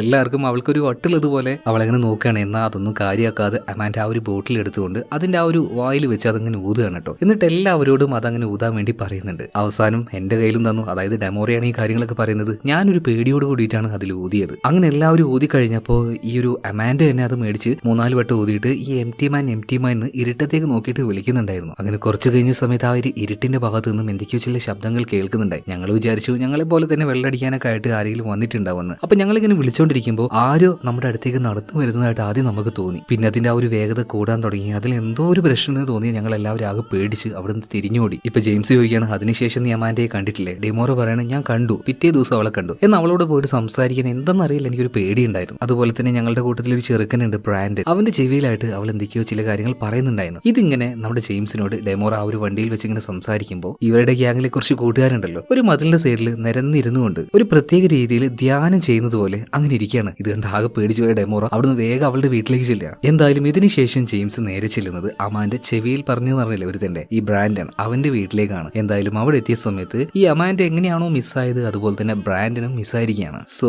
അമാൻഡയുടെ അടുത്ത കൂട്ടുകാരിയായിട്ടുള്ള ലിസയുടെ വീട്ടിലേക്ക് ഇപ്പൊ ചെല്ലുകയാണ്. എന്നാൽ ആ ഒരു വീട്ടിലേക്ക് എത്തിയ സമയത്ത് അവിടെ പ്രത്യേകിച്ച് ആരും ഉണ്ടായിരുന്നില്ല. വീട് അങ്ങനെ കാലിയിട്ട് കിടക്കുകയാണ്. പതിയെ വീട്ടിന്റെ ഉള്ളിലേക്ക് ജെയിംസ് കയറി വന്നു. അപ്പൊ അവിടെ വെച്ചൊരു പേപ്പറിന്റെ കഷ്ണം കിട്ടുന്നുണ്ട്. ഈ പാൻഡിഫ്ലെക്സ് ഇൻസ്റ്റിറ്റ്യൂട്ട് നമ്മുടെ അമാൻഡയുടെ ആ മുറിയിൽ വെച്ച് കിട്ടിയില്ലേ, അതേ കടലാസ് കഷ്ണം തന്നെ. മാത്രമല്ല അവിടെയായിട്ട് ഒരു കറുത്ത ചിത്രം ചുമരിൽ അങ്ങനെ വെച്ചിരിക്കുകയാണ്. ഇതേ ചിത്രം തന്നെ അമാൻഡയുടെ മുറിയിലും ഉണ്ടായിരുന്നു. പക്ഷെ ഇതൊന്നും എന്താണെന്ന് നമ്മുടെ ജെയിംസിന് ഇപ്പൊ മനസ്സിലാവുന്നില്ല. ഇതെല്ലാം കഴിഞ്ഞ് പുറത്തേക്ക് ഇറങ്ങിയ സമയത്ത് ഒരു പട്ടിയുടെ മൃതദേഹം അവിടെ കാണുന്നുണ്ട്. ആകെ ചീഞ്ഞളിഞ്ഞ് പുഴുക്കളൊക്കെ വരുന്നുണ്ട്. മാത്രമല്ല ഈ പട്ടിയുടെ ദേഹത്തു നിന്നും ചോര ഊറ്റിയിട്ട് ഒരു പാത്രത്തിൽ വെച്ചിരിക്കുകയാണ്. അപ്പൊ ഈ ചോര കൊണ്ട് തന്നെയാണ് അമാൻഡയുടെ വീട്ടിലെ ചുമരിലും അവൾ അങ്ങനെ എന്തോ എഴുതി വെച്ചിട്ടുള്ളത്. പെട്ടെന്ന് തന്നെ കാറിലേക്ക് തിരിച്ചെത്തിയ ജെയിംസ് അമാൻഡയുടെ അമ്മയെ വിളിക്കുകയാണ്. എന്നിട്ട് ചോദിക്കുകയാണ്, നിങ്ങൾക്ക് എന്തെങ്കിലും കാര്യം പറയുകയാണെങ്കിൽ എന്നോട് നുണ പറയരുത്. അവളുടെ ചില കൂട്ടുകെട്ടുകൾ എന്ന് പറഞ്ഞാൽ സാധാരണ കുട്ടികൾ ചെയ്യാത്ത കാര്യങ്ങളൊക്കെ ചെയ്യുന്ന തരത്തിലുള്ള കുട്ടികൾ ഉണ്ടാവുമല്ലോ, അങ്ങനത്തെ കൂട്ടുകെട്ടുകൾ. അതിനെക്കുറിച്ച് എന്തെങ്കിലും ധാരണ ചോദിക്കുമ്പോൾ അമാൻഡയുടെ അമ്മ അങ്ങനെയൊന്നും അവൾക്ക് ഉണ്ടായിരുന്നില്ല, ഞാനത് കണ്ടിട്ടുമില്ല. ജെയിംസ് കുറെ കാര്യങ്ങളൊക്കെ ചോദിക്കുന്നുണ്ടെങ്കിലും ഒന്നിനെ കുറിച്ചും അമാൻഡയുടെ അമ്മയ്ക്ക് അറിയില്ല. അതുപോലെ തന്നെ ആ ഒരു പാൻഡിഫ്ലെക്സ് ഇൻസ്റ്റിറ്റ്യൂട്ട് അതിനെക്കുറിച്ച് ചോദിക്കുമ്പോഴും അവളുടെ അമ്മയ്ക്ക് പ്രത്യേകിച്ചൊന്നും അറിയുന്നില്ല. എന്തായാലും ജെയിംസ് പിന്നീട് അമാൻഡയുടെ ഒരുപാട് കൂട്ടുകാരോട് പല കാര്യങ്ങളും ചോദിച്ചെങ്കിലും ഒരു ലീഡും കിട്ടുന്നില്ല. എന്തായാലും അവസാനം ജെയിംസ് ചെല്ലുന്നത് ആ ഒരു പാലത്തിന്റെ അടുത്തേക്കാണ്. അതായത് അമാൻഡയും കൂട്ടുകാരുമായിട്ട് അന്ന് രാത്രി പോയി എന്ന് പറഞ്ഞ ആ ഒരു പാലം ഉണ്ടല്ലോ, ഇപ്പൊ ഉപയോഗത്തിലില്ലാത്ത ആ ഒരു പാലം. എന്തായാലും അങ്ങോട്ടേക്ക് ചെന്ന് നോക്കി. അത്യാവശ്യം കിളികളുടെയും ബാക്കിയുള്ള ജീവികളുടെയും കരച്ചിലും ശബ്ദമൊക്കെ കേൾക്കുന്നുണ്ട്. അവിടെ എത്തിയ സമയത്ത് ഈ പറഞ്ഞതുപോലെ തന്നെ ഒരു ഒഴിഞ്ഞ ബിയർ ബോട്ടിൽ കാണാണ്. ചുമ്മാ നമ്മുടെ ജെയിംസ് അതെടുത്ത് ഒന്ന് ഊതി. എന്നാൽ ആ ഒരു ഊത്തിന് ശേഷം അവിടെയുള്ള ഒരു ജീവികളുടെയും ശബ്ദം കേൾക്കുന്നില്ല. കുറച്ചു കഴിഞ്ഞപ്പോ മറ്റൊരു ശൂളം വിളി കേൾക്കുകയാണ്. എവിടുന്നാന്നല്ലേ, ഈ പാലത്തിന്റെ ഒരു ഭാഗത്തായിട്ട് ഒരു ഹോള് കണ്ടിരുന്നില്ലേ നേരത്തെ ആ ഒരു പിള്ളേർ എഴുന്നേറ്റ് വന്ന ആ ഒരു ഹോള്. ചുമ്മാ നമ്മുടെ ജെയിംസ് അതിന്റെ താഴേക്ക് ഇറങ്ങി നോക്കിയ സമയത്ത് ഞെട്ടിപ്പോയി. കാരണം അമാൻഡയുടെ കൂടെ അന്ന് വന്ന ആ ഒരു പിള്ളേരുണ്ടല്ലോ, എല്ലാവരുടെയും ബോഡി ഇവിടെ തൂക്കിയിട്ടിരിക്കുകയാണ്. മുഴുവനും ജഡങ്ങളാണ് കേട്ടോ. എന്തായാലും വേഗം തന്നെ ജെയിംസ് ഈ ഒരു കാര്യം പോലീസുകാരെ അറിയിക്കുകയാണ്. കുറെ പോലീസുകാർ അങ്ങോട്ടേക്ക് വന്ന് ഇൻവെസ്റ്റിഗേഷനും കാര്യങ്ങളൊക്കെ തുടങ്ങിയിട്ടുണ്ട്. പ്രത്യേകിച്ച് കാര്യമൊന്നുമില്ല. എന്നാൽ ഈ സമയത്ത് നമ്മുടെ ജെയിംസ് അവൻ നോക്കി നിൽക്കുന്ന ആ ഒരു പേപ്പർ കഷ്ണത്തിലേക്കാണ് പാൻഡിഫ്ലെക്സ് ഇൻസ്റ്റിറ്റ്യൂട്ട്. ഇവിടെ സീൻ കട്ടായി അമാൻഡയുടെ കൂട്ടുകാരി ഉണ്ടല്ലോ ഡെമോറ, അവളെ കാണിക്കുകയാണ്. അവൾ ഇപ്പോൾ ഉള്ളത് ഒരു സ്റ്റീം ബാത്ത് ഒക്കെ ചെയ്യുന്ന ഈ ബ്യൂട്ടി പാർലറിന്റെ അങ്ങനെയുള്ള എന്തോ ഒരു പരിപാടിയിലാണ്. ഒരു റൂമിൽ അവൾ അങ്ങനെ സ്റ്റീം ബാത്ത് ചെയ്തുകൊണ്ടിരിക്കുന്ന സമയത്ത് ആ ഒരു എന്താ പറയാ ആവികൾക്കിടയിലൂടെ ഒരു രൂപം അവളുടെ അടുത്തേക്ക് വരുന്നുണ്ട്. പെട്ടെന്ന് തന്നെ അതെന്താണെന്ന് അവൾക്ക് മനസ്സിലായി. അത് തന്നെ എംപ്റ്റി മാൻ. അവിടെ ഉണ്ടായിരുന്ന ഒരു കത്രിക ഉപയോഗിച്ചുകൊണ്ട് അവളുടെ കണ്ണിലേക്ക് കുത്തുകയാണ്. എന്നിട്ട് അവളുടെ കഴുത്ത് പിടിച്ച് ഞെരിച്ചുകൊണ്ട് അവളെ കൊന്നു കളയുന്നുണ്ട്. എന്നാൽ മറ്റൊരു ഭാഗത്ത് നിന്ന് ആ ഒരു വിഷ്വൽ നമ്മളെ കാണിക്കുകയാണ്. ആ കത്രിക ഉപയോഗിച്ച് അവളുടെ കണ്ണിലേക്ക് കുത്തിയത് മറ്റാരുമല്ല, അത് അവൾ തന്നെയാണ്. അവളുടെ കഴുത്തിൽ ഇറുക്കി പിടിച്ചിരിക്കുന്നതും മറ്റാരുമല്ല, അവളുടെ ഒരു കൈ കൊണ്ട് തന്നെയാണ് അവൾ ഈ ചെയ്യുന്നത്. ഇതെന്താ ഇവിടെ ഈ സംഭവിക്കുന്നത് ഒന്നും മനസ്സിലാവുന്നില്ല കേട്ടോ. എന്തായാലും അധികം വൈകാതെ പോലീസുകാർ ഈ ഒരു കാര്യം അറിയാണ്. ജെയിംസും അതുപോലെ തന്നെ ബാക്കിയുള്ള പോലീസുകാരും സ്ഥലത്തേക്ക് എത്തി. മാത്രമല്ല എങ്ങനെയാണ് ഈ ഡെമോറോ മരിച്ചത് ഇതിനെക്കുറിച്ച് പോലീസുകാരോട് ജെയിംസ് ചോദിക്കുന്നുണ്ട്. അപ്പൊ പോലീസുകാർ ഒരു കാര്യം കണ്ണും പൊട്ടി പറയാണ്, അവൾ സൂയിസൈഡ് ചെയ്തതാണ്. എന്നാൽ ജെയിംസ് ചോദിക്കുകയാണ്, ആത്മഹത്യ ചെയ്യാനായിട്ട് പലതരം മാർഗങ്ങളില്ലേ, അല്ലാതെ ഈ കണ്ണിലേക്ക് കത്തിയെല്ലാം കുത്തിക്കയറ്റി കഴുത്ത് പിടിച്ച് ഞെരിച്ചുകൊണ്ട് ഇതൊരു വല്ലാത്തൊരു സ്ട്രേഞ്ച് ആയിട്ട് നിങ്ങൾക്ക് തോന്നില്ലേ? ഇപ്പൊ ആ മറ്റേ പോലീസുകാരൻ പറയാണ്, എന്റെ പുന്നാര ജെയിംസ്, ഞാൻ പറയുന്ന ഒരു കാര്യം നീ കേൾക്കണം. ഈ ഒരു സംഭവങ്ങൾ ഇതുപോലെയുള്ള മർഡേഴ്സ് ഈ അടുത്ത കാലത്തൊന്നും തുടങ്ങിയതല്ല നമ്മുടെ ഈ ഒരു നാട്ടിൽ. കുറച്ചധികം കാലമായിട്ടുണ്ട്. ഒരു മോട്ടീവും ഇല്ലാതെ കുറെ ആൾക്കാർ ഇങ്ങനെ മരണപ്പെട്ടുകൊണ്ടിരിക്കുക. ഇപ്പൊ കഴിഞ്ഞ ആഴ്ച തന്നെ ഒരു വയസ്സുള്ള ഒരു കുഞ്ഞിനെ അമ്മയെടുത്ത് പട്ടിക്ക് തിന്നാൻ കൊടുത്തിരിക്കുക. എന്താ കാര്യം ചോദിച്ചപ്പോൾ പ്രത്യേകിച്ച് ഒരു കാര്യമില്ല. ഇതിലൊക്കെ ഇപ്പൊ എന്താ നമ്മൾ കണ്ടുപിടിക്കണ്ടേ? എടോ ഇതിൽ നിന്നും നമുക്കൊരു ഉത്തരം കണ്ടുപിടിക്കാൻ കഴിയുന്നില്ല. അതുകൊണ്ട് വല്ലാതെ തല പോയിഞ്ഞുകൊണ്ട് ഇതിന്റെ പിന്നാലെ ചെല്ലാൻ നിൽക്കണ്ട. ജെയിംസിനോട് ഈ ഒരു കാര്യത്തെക്കുറിച്ച് പോലീസുകാർ വാൺ ചെയ്യാണ്. എന്നാൽ ജെയിംസ് അവന്റെ കാര്യം ഇപ്പം തന്നെ മനസ്സിലായി. ഈ പോയിക്കൊണ്ടിരിക്കുന്നത് അല്ലെങ്കിൽ അവൻ അന്വേഷിച്ചുകൊണ്ടിരിക്കുന്നത് അതൊരു സാധാരണ കാര്യമല്ല. ഈ കേസ് കുറച്ചുകൂടെ എക്സ്ട്രാ ഓർഡിനറി ആയിട്ടുള്ള കാര്യമാണ്. അതുകൊണ്ട് തന്നെ ജെയിംസ് കുറച്ചുകൂടെ ഇൻട്രസ്റ്റ് കൊടുത്ത് ഇതിനെക്കുറിച്ച് കൂടുതലായിട്ട് അന്വേഷിക്കാൻ തുടങ്ങുകയാണ്. അന്ന് അമാൻഡയുടെ കൂട്ടുകാരി ഡെമോറയോട് വാഹനത്തിൽ വെച്ച് സംസാരിച്ചില്ലേ, അപ്പോൾ ചില കാര്യങ്ങളൊക്കെ റെക്കോർഡ് ചെയ്തിട്ടുണ്ടായിരുന്നു. അപ്പൊ ആ കാര്യങ്ങൾ മുഴുവനായിട്ടും ഇപ്പൊ ജെയിംസ് ഒന്നുകൂടി ഇരുന്ന് കേൾക്കുകയാണ്. അതായത് അന്ന് കാറിൽ വെച്ചിട്ട് ജെയിംസ് ചോദിച്ചിരുന്നു, അല്ല ഒരു ബോട്ടിൽ ഊതുമ്പോൾ എങ്ങനെയാണ് അങ്ങോട്ടേക്ക് ഈ എംപ്റ്റി മാൻ വരുന്നത്? ഇതേ സമയത്തിന് അന്ന് ഡെമോറ ജെയിംസിനോട് ഒരു കാര്യം പറഞ്ഞിട്ടുണ്ടായിരുന്നു. അതായത് നിങ്ങൾ ആ ഒരു എംപ്റ്റി ബോട്ടിൽ ഊതിക്കൊണ്ട് അങ്ങനെ ഒരു കാര്യം വിചാരിക്കുകയാണെങ്കിൽ ആദ്യത്തെ ദിവസം നിങ്ങൾക്ക് എംപ്റ്റി മാൻ്റെ ആ ഒരു സൗണ്ട് അത് നിങ്ങൾക്ക് കേൾക്കാൻ കഴിയും. രണ്ടാമത്തെ ദിവസം അവനെ നിങ്ങൾക്ക് കാണാൻ കഴിയും. മൂന്നാമത്തെ ദിവസം ശരിക്കും നിങ്ങൾക്ക് ആ ഒരു എം ടി മാനെ ഫീൽ ചെയ്യാൻ കഴിയും. അതായത് അവൻ വന്ന് കൊന്നിട്ടങ്ങ് പോകുന്നു. അതാണ് ഡെമോർ ഉദ്ദേശിച്ചത്. എന്തായാലും ഇതെല്ലാം കേട്ട് കഴിഞ്ഞിട്ട് ജെയിംസ് ആ ഒരു പാൻറ്റിഫ്ലെക്സ് ഇൻസ്റ്റിറ്റ്യൂട്ട് ഉണ്ടല്ലോ, ഇതിനെക്കുറിച്ച് നെറ്റിൽ സെർച്ച് ചെയ്ത് നോക്കിയ സമയത്ത് അങ്ങനെ ഒരു ഇൻസ്റ്റിറ്റ്യൂട്ട് കാണാനില്ല, പകരം പാൻറ്റിഫെക്സ് സൊസൈറ്റി എന്ന് കാണാനുണ്ട്. അതിനെക്കുറിച്ച് കൂടുതലായിട്ട് വായിച്ചു നോക്കിയ സമയത്ത് ലോകാവസാന സമയത്ത് വരാനിരിക്കുന്ന ചെകുത്താനുണ്ടല്ലോ, ക്രിസ്ത്യൻസിന്റെ ഭാഷയിൽ പറയുകയാണെങ്കിൽ എന്താ പറയാ, ലൂസിഫർ ആണ്, എനിക്ക് കറക്റ്റ് അറിയില്ല. അതുപോലെ തന്നെ മുസ്ലിംസിന്റെ ഭാഷയിൽ പറയുകയാണെങ്കിൽ ദജ്ജാൽ, അങ്ങനെ ഓരോ സാധനങ്ങൾ വരാനിരിക്കുന്നുണ്ട് പറയുന്നില്ലേ. അങ്ങനെ വരാനിരിക്കുന്ന വലിയൊരു ചെകുത്താന് വേണ്ടി കാത്തിരിക്കുന്ന ഒരു പ്രത്യേകതരം രഹസ്യ സംഘടനയാണ് പാൻറ്റിഫെക്സ് ഇൻസ്റ്റിറ്റ്യൂട്ട്. ഇൻസ്റ്റിറ്റ്യൂട്ട് അല്ല, അതൊരു പേര് മാത്രമാണ്. ഇൻസ്റ്റിറ്റ്യൂട്ടിന് പകരം സൊസൈറ്റി എന്നാണ് ശരിക്കും. സോ അവരെ കുറിച്ചുള്ള ഡീറ്റെയിൽസ് വായിക്കുന്ന സമയത്ത് ജെയിംസിന്റെ ഉള്ളിലേക്ക് വല്ലാത്തൊരു പേടി വരികയാണ്. കാരണം അവർ ചെയ്തു കൂട്ടുന്ന കാര്യങ്ങൾ അങ്ങനെയാണ്, അവരുടെ പിന്നാലെയല്ലേ ഞാൻ പോകേണ്ടത് എന്ന് അവനിങ്ങനെ ആലോചിക്കുകയാണ്. എന്തായാലും ഈ സമയത്ത് അമാൻഡയുടെ അമ്മയുണ്ടല്ലോ അങ്ങോട്ടേക്ക് വരികയാണ്, കുറച്ച് ഭക്ഷണമൊക്കെ ആയിട്ട്. അത് ജെയിംസിന് കൊടുത്തിട്ട് പോകാൻ നിൽക്കുമ്പോൾ കുറെ വിഷമങ്ങളൊക്കെ പറഞ്ഞിട്ട് അവരെങ്ങനെ കരയുന്നുണ്ട്. മാത്രമല്ല ഈ ജെയിംസിനോട് സോറിയും പറഞ്ഞിട്ട് അവർ പോവാണ്. എന്തിനാ സോറി എന്ന് അറിയില്ല കേട്ടോ. എന്തായാലും ഭക്ഷണം എല്ലാം കഴിച്ച് ജെയിംസ് കിടന്നുറങ്ങുന്ന സമയത്ത് എപ്പോഴത്തെയും പോലെ ഹോണ്ടിങ് ആയിട്ടുള്ള ആ ഒരു സ്വപ്നങ്ങൾ കാണുകയാണ്, പേടിച്ച് എഴുന്നേൽക്കുന്നുണ്ട്. എന്നാൽ അത് മാത്രമല്ല ഇപ്രാവശ്യം കണ്ടത് ഒരുമാതിരി നീണ്ട ഒരു മുറി, അതിന്റെ ആ ഒരു ഇരുട്ട് കൂടിയ ഭാഗത്തായിട്ട് ഒരു ചെയർ. ഇത് കണ്ടപ്പോഴാണ് ജെയിംസ് ശരിക്കും ഞെട്ടിയത്. ചാടി എഴുന്നേൽക്കാണ്. അതുപോലെ എഴുന്നേറ്റ സമയത്ത് ആ ഒരു വീട്ടിന്റെ ഉള്ളിൽ ഉണ്ട് എന്ന് ജെയിംസിന് ഒരു തോന്നല്. അതുകൊണ്ട് തന്നെ ബേസ്ബോളിന്റെ ആ ഒരു ബാറ്റ് എടുത്തുകൊണ്ട് നേരെ മുന്നിലേക്ക് വന്നു നോക്കുമ്പോൾ വീടിന്റെ വാതിൽ തുറന്നു കിടക്കുകയാണ്. ഇതെന്തെങ്ങനെ, ഞാൻ പൂട്ടിയതാണല്ലോ, ആരെ പുള്ളിൽ കയറിയത്? പ്രത്യേകിച്ചൊന്നും ജെയിംസിന് തിരിയുന്നില്ല. എന്തായാലും വാതിലും പൂട്ടി പിന്നെയും പോയിട്ട് കിടക്കുകയാണ്. പിറ്റേ ദിവസം രാവിലെ ഇന്ന് ജെയിംസ് നേരെ ചെല്ലുന്നത് പാൻറ്റിഫെക്സ് ഇൻസ്റ്റിറ്റ്യൂട്ട്. അതിനെ തേടി കണ്ടുപിടിച്ച് നേരെ അങ്ങോട്ടേക്കാണ്. എന്നാൽ അതൊരു ഇൻസ്റ്റിറ്റ്യൂട്ട് അല്ല, ഇതിന് പുറകിൽ ഒരു സൊസൈറ്റി ആണെന്നുള്ള കാര്യം ജെയിംസിന് മനസ്സിലായി. എന്തായാലും അവിടെ എത്തിയ സമയത്ത് തന്നെ ഫില്ല് ചെയ്യാനായിട്ട് ജെയിംസിന് ഒരു ഫോം കൊടുക്കുന്നുണ്ട്. എങ്കിൽ മാത്രമേ ഇവിടെ നടക്കുന്ന ആ ഒരു സെമിനാർ അറ്റൻഡ് ചെയ്യാൻ കഴിയുള്ളൂ. അങ്ങനെ ആ ഒരു ഫോം ഫില്ല് ചെയ്യാൻ നേരത്ത് അതിൽ ആ ഒരു ഡിമാൻഡ്സും കാര്യങ്ങളൊക്കെ, അല്ലെങ്കിൽ ഇവരുടേതായ ചില റൂൾസ് ഒക്കെ അതിൽ എഴുതി വെച്ചിട്ടുണ്ടാവുമല്ലോ. ഇത് വായിക്കുമ്പോൾ വളരെയധികം സ്ട്രേഞ്ച് ആയിട്ട് തോന്നുന്നതാണ് ജെയിംസിന്. കാരണം എന്താണ്, ഈ ലോകത്ത് നിങ്ങൾക്ക് എന്ത് വേണമെങ്കിലും ചെയ്യാം, പൈശാചികമായിട്ടുള്ള കുറെ അധികം വാക്കുകൾ, ഇതെന്തെങ്ങനെ നിങ്ങൾ എന്തൊക്കെ എഴുതി വെച്ചിട്ടുള്ളത് എന്ന് ജെയിംസ് ചോദിക്കുമ്പോൾ ആ ഒരു റിസപ്ഷനിസ്റ്റ് പറയാണ് ആ സെമിനാർ തുടങ്ങി എല്ലാവരും കൂടെ ഉള്ളിലേക്ക് പോകുന്നു. അങ്ങനെ സെമിനാർ ഹാളിലേക്ക് വരികയാണ്. ഒരു പാസ്റ്ററെ പോലെ അവിടെ ഇരുന്നുകൊണ്ട് കോട്ടിട്ട് ഒരാൾ അങ്ങനെ സംസാരിക്കുന്നുണ്ട് കേട്ടോ, വളരെയധികം ശ്രദ്ധിച്ചുകൊണ്ട്. അവിടെ ഇരിക്കുന്ന ആ ഒരു ഓഡിയൻസ് അതങ്ങനെ കേട്ടുകൊണ്ടിരിക്കുകയാണ്. അതായത് ഈ പാസ്റ്റർ ഇങ്ങനെ പറയുന്ന കാര്യം, നിങ്ങളുടെ ജീവിതത്തിൽ ഒരുപാട് ദുഃഖം, വേദന, പെയിൻ, നഷ്ടങ്ങൾ ഇതൊക്കെ സംഭവിച്ചില്ലേ, എന്നാൽ അതൊന്നും യാഥാർത്ഥ്യമല്ല, അതൊക്കെ നിങ്ങൾ വെറും ചിന്തിച്ചുണ്ടാക്കുന്ന ഒരു ഇലൂഷൻ മാത്രമാണ്. അതുകൊണ്ട് ആ ഒരു ഇലൂഷനിൽ നിന്ന് നിങ്ങൾ പുറത്തേക്ക് പോവാ. എന്താണ് ജീവിതം, അതിനെ ആസ്വദിക്കാൻ തുടങ്ങും നിങ്ങൾ. ശരിക്കും ഇയാളുടെ ഈ ഒരു സംസാരത്തിൽ വല്ലാതെ അഡിക്റ്റ് ആയതുപോലെ തന്നെ എല്ലാവരും ഇതിങ്ങനെ കേട്ടു നിൽക്കുകയാണ്. ഈ സമയത്ത് ഈ പാസ്റ്റർ പറയുന്നുണ്ട്, ഇതൊന്നും ഞാനല്ല പറയുന്നത്, എന്നിലൂടെ എം ടി മാൻ ആണ് ഈ കാര്യങ്ങൾ നിങ്ങളോട് പറഞ്ഞു തരുന്നത്. ഇത് കേട്ട സമയത്ത് പെട്ടെന്ന് തന്നെ ജെയിംസിന് എന്തൊക്കെയോ ചില കാര്യങ്ങൾ സ്ട്രൈക്കാണ്. അമാൻഡ അന്ന് ആ ഒരു ഗാർഡനിൽ വെച്ച് അവന്റെ അടുത്തും ഇതേ കാര്യങ്ങൾ തന്നെയാ പറഞ്ഞത്. ഈ ചിന്തകള്, ദുഃഖങ്ങൾ ഇതൊക്കെ ഒരു ഇലൂഷനാണ്, അതിൽ നിന്ന് പുറത്തു പോയെന്ന് അമാൻഡ ജെയിംസിനോട് പറഞ്ഞിട്ടുണ്ടായിരുന്നു. എന്തായാലും ഈ സ്പീച്ചും കാര്യങ്ങളൊക്കെ കഴിഞ്ഞപ്പോൾ ജെയിംസ് നേരെ ഈ പാസ്റ്ററിനെ കാണാൻ വേണ്ടി ഇയാളുടെ അടുത്തേക്ക് ചെല്ലുകയാണ്. എന്നിട്ട് ചോദിക്കുകയാണ്, സാറ് പറഞ്ഞില്ല ആ ഒരു എം ടി മാൻ അതെന്താണ് എന്ന്. അതിനെക്കുറിച്ച് വ്യക്തമായിട്ട് ഒരു ഉത്തരം കൊടുക്കാതെ ഈ പാസ്റ്റർ പറയാണ്, അത് പിന്നെ നിങ്ങളുടെ ജീവിതത്തിലേക്കായിട്ട് ഒരുപാട് പ്രശ്നങ്ങളും ബുദ്ധിമുട്ടും വിഷമൊക്കെ ഉണ്ടാവില്ലേ, അതൊന്നും യഥാർത്ഥത്തിലുള്ളതല്ല, ഒരു ഇലൂഷനാണ്, നിങ്ങൾ അതൊന്നൊക്കെ പുറത്തു പോവാ, അപ്പം മനസ്സിലാവും, അല്ലെങ്കിൽ അപ്പം ഫീൽ ആവും ഈ എം ടി മാൻ എന്താണ്. ഇയാളെന്ത് കഞ്ചാവടിച്ച് കെറിയ മാതിരി ഒരു വർത്താനം പറയുന്നു, ഒന്നും മനസ്സിലാവാതെ നമ്മുടെ ജെയിംസ് അങ്ങനെ നിൽക്കുമ്പോൾ അവിടെ തന്നെ ചിരിച്ചുകൊണ്ട് ഒരു പയ്യനെ കാണുകയാണ്. കുറച്ച് കമ്പനി അടിക്കാൻ പറ്റിയ ഒരു തന്നെയാണ്. നേരെ അവന്റെ അടുത്തേക്ക് ചെല്ലുകയാണ്. അങ്ങനെ ഓരോ കാര്യങ്ങൾ സംസാരിക്കുന്നുണ്ട്. ഇതിനിടയിൽ നമ്മുടെ അമാൻഡയുടെ ഫോട്ടോ കാണിച്ചുകൊണ്ട് ഇത് ആരാണെന്ന് അറിയുന്ന ആ ഒരു പയ്യനോട് ചോദിക്കുന്നുണ്ട്. പക്ഷെ അവൻ കണ്ടിട്ടില്ല, അറിയില്ല എന്ന് പറയണം. എന്തായാലും ഇതിനുശേഷം ആ ഒരു ബിൽഡിങ്ങിന്റെ പല ഭാഗത്തൂടെ ജെയിംസ് അങ്ങനെ നടന്നു നോക്കുമ്പോൾ വിയേർഡ് ആയിട്ടുള്ള പല കാഴ്ചകളും കാണുന്നുണ്ട്. കുറെ കട്ടിലുകൾ അങ്ങനെ നിരത്തി വെച്ചിരിക്കുന്നു. അതുപോലെ തന്നെ ഒരുപാട് പുസ്തകങ്ങളുള്ള വലിയൊരു ലൈബ്രറി. എന്തായാലും ഇത് കടന്നുകൊണ്ട് മറ്റൊരു ഹാളിലേക്ക് എത്തുകയാണ്. അത്യാവശ്യം ഇരുട്ടായിട്ടുള്ള ഒരു സ്ഥലമാണ്. അതുപോലെ തന്നെ ആ ചുമരിന്റെ ഒരു ഭാഗത്തായിട്ട് ഒരു മൊട്ടയടിച്ച 4-5 ആൾക്കാർ ഒരു ചുമരിൽ നോക്കി അങ്ങനെ ഇരിക്കുകയാണ്. ആ ചുമരിന്റെ ഒരു ഭാഗത്തായിട്ട് കറുത്ത ഒരു ചാട്ട് കാണുന്നുണ്ട്. അതിലേക്ക് നോക്കിയാണ് ഇവരങ്ങനെ ധ്യാനിച്ചിരിക്കുന്നത്. എന്ത് തേങ്ങയാണെന്ന് ജെയിംസിനൊന്നും മനസ്സിലാവുന്നില്ല. എന്തായാലും വീണ്ടും മുന്നോട്ടേക്ക് പോയി ഇപ്പൊ മറ്റൊരു ഹാളിലേക്ക് എത്തുകയാണ്. അവിടെ കുറച്ച് ആൾക്കാർ ഒരു അരണ്ട വെളിച്ചത്തിൽ ഇരുന്നുകൊണ്ട് സംസാരിക്കുകയാണ്. പ്രധാനമായിട്ടും ഒരു ലേഡി. നീ അവിടെ ഉണ്ടെന്ന് ഞങ്ങൾക്ക് നന്നായിട്ട് അറിയാം, നീ ഇങ്ങോട്ടേക്ക് പോവാ, എം ടി മാൻ കടന്നു വന്നിങ്ങനെ പറയുമ്പോൾ ജെയിംസ് ആകെ ഞെട്ടിപ്പോവാണ്. അവനേറ്റവും കണ്ടെന്ന് കരുതിയിട്ട്. എന്ന ശബ്ദമുണ്ടാക്കാതെ അവൻ അവിടെ ഇരുന്ന സമയത്ത് ഒരു കാര്യം മനസ്സിലായി, അത് അവനെ കണ്ടിട്ടല്ല, അത് അവരുടെ പ്രാർത്ഥനയുടെ ഒരു ഭാഗമാണെന്ന്. എന്നാൽ അതിലൂടെ പോയ ഗാർഡ്സ് അവനെ കാണാണ്, തൂക്കിയെടുത്ത് പുറത്ത് കളിയാണ്. ആവശ്യമില്ലാത്ത ഭാഗത്ത് നിന്ന് വന്ന് നോക്കുന്നതെന്ന് പറഞ്ഞിട്ട്. എന്തായാലും പുറത്തേക്ക് എത്തിയ സമയത്ത് നേരത്തെ ജെയിംസ് ഒരു പയ്യനെ പരിചയപ്പെട്ടില്ലേ, അവൻ അവിടെ കാത്തിരിപ്പുണ്ടായിരുന്നു. ഉള്ളിൽ വെച്ച് അവനോട് സംസാരിക്കാൻ പറ്റാത്തതുകൊണ്ട് പുറത്ത് അവൻ കാത്തിരിക്കുകയായിരുന്നു. ഇപ്പൊ ആ പയ്യൻ പറയാണ്, നിങ്ങൾ ചോദിച്ച ആ ഒരു പെൺകുട്ടിയെ കുറിച്ച് എനിക്ക് അത്യാവശ്യം ചില കാര്യങ്ങളൊക്കെ അറിയാം, അതുപോലെ നിങ്ങൾ നന്നായിട്ട് സൂക്ഷിക്കണം. ഈ ഒരു സൊസൈറ്റി എന്ന് പറഞ്ഞാൽ സാധാരണ ആൾക്കാരല്ല, ഇനി വരാൻ പോകുന്ന 500 വർഷത്തേക്കുള്ള കാര്യങ്ങൾ വരെ ഇവർ പ്ലാൻ ചെയ്ത് വെച്ചിരിക്കുകയാണ്, അതുകൊണ്ട് നന്നായിട്ട് സൂക്ഷിക്കണം. പിന്നെ നിങ്ങൾ ചോദിച്ച ആ ഒരു പെൺകുട്ടി ഉണ്ടല്ലോ അമാൻഡ,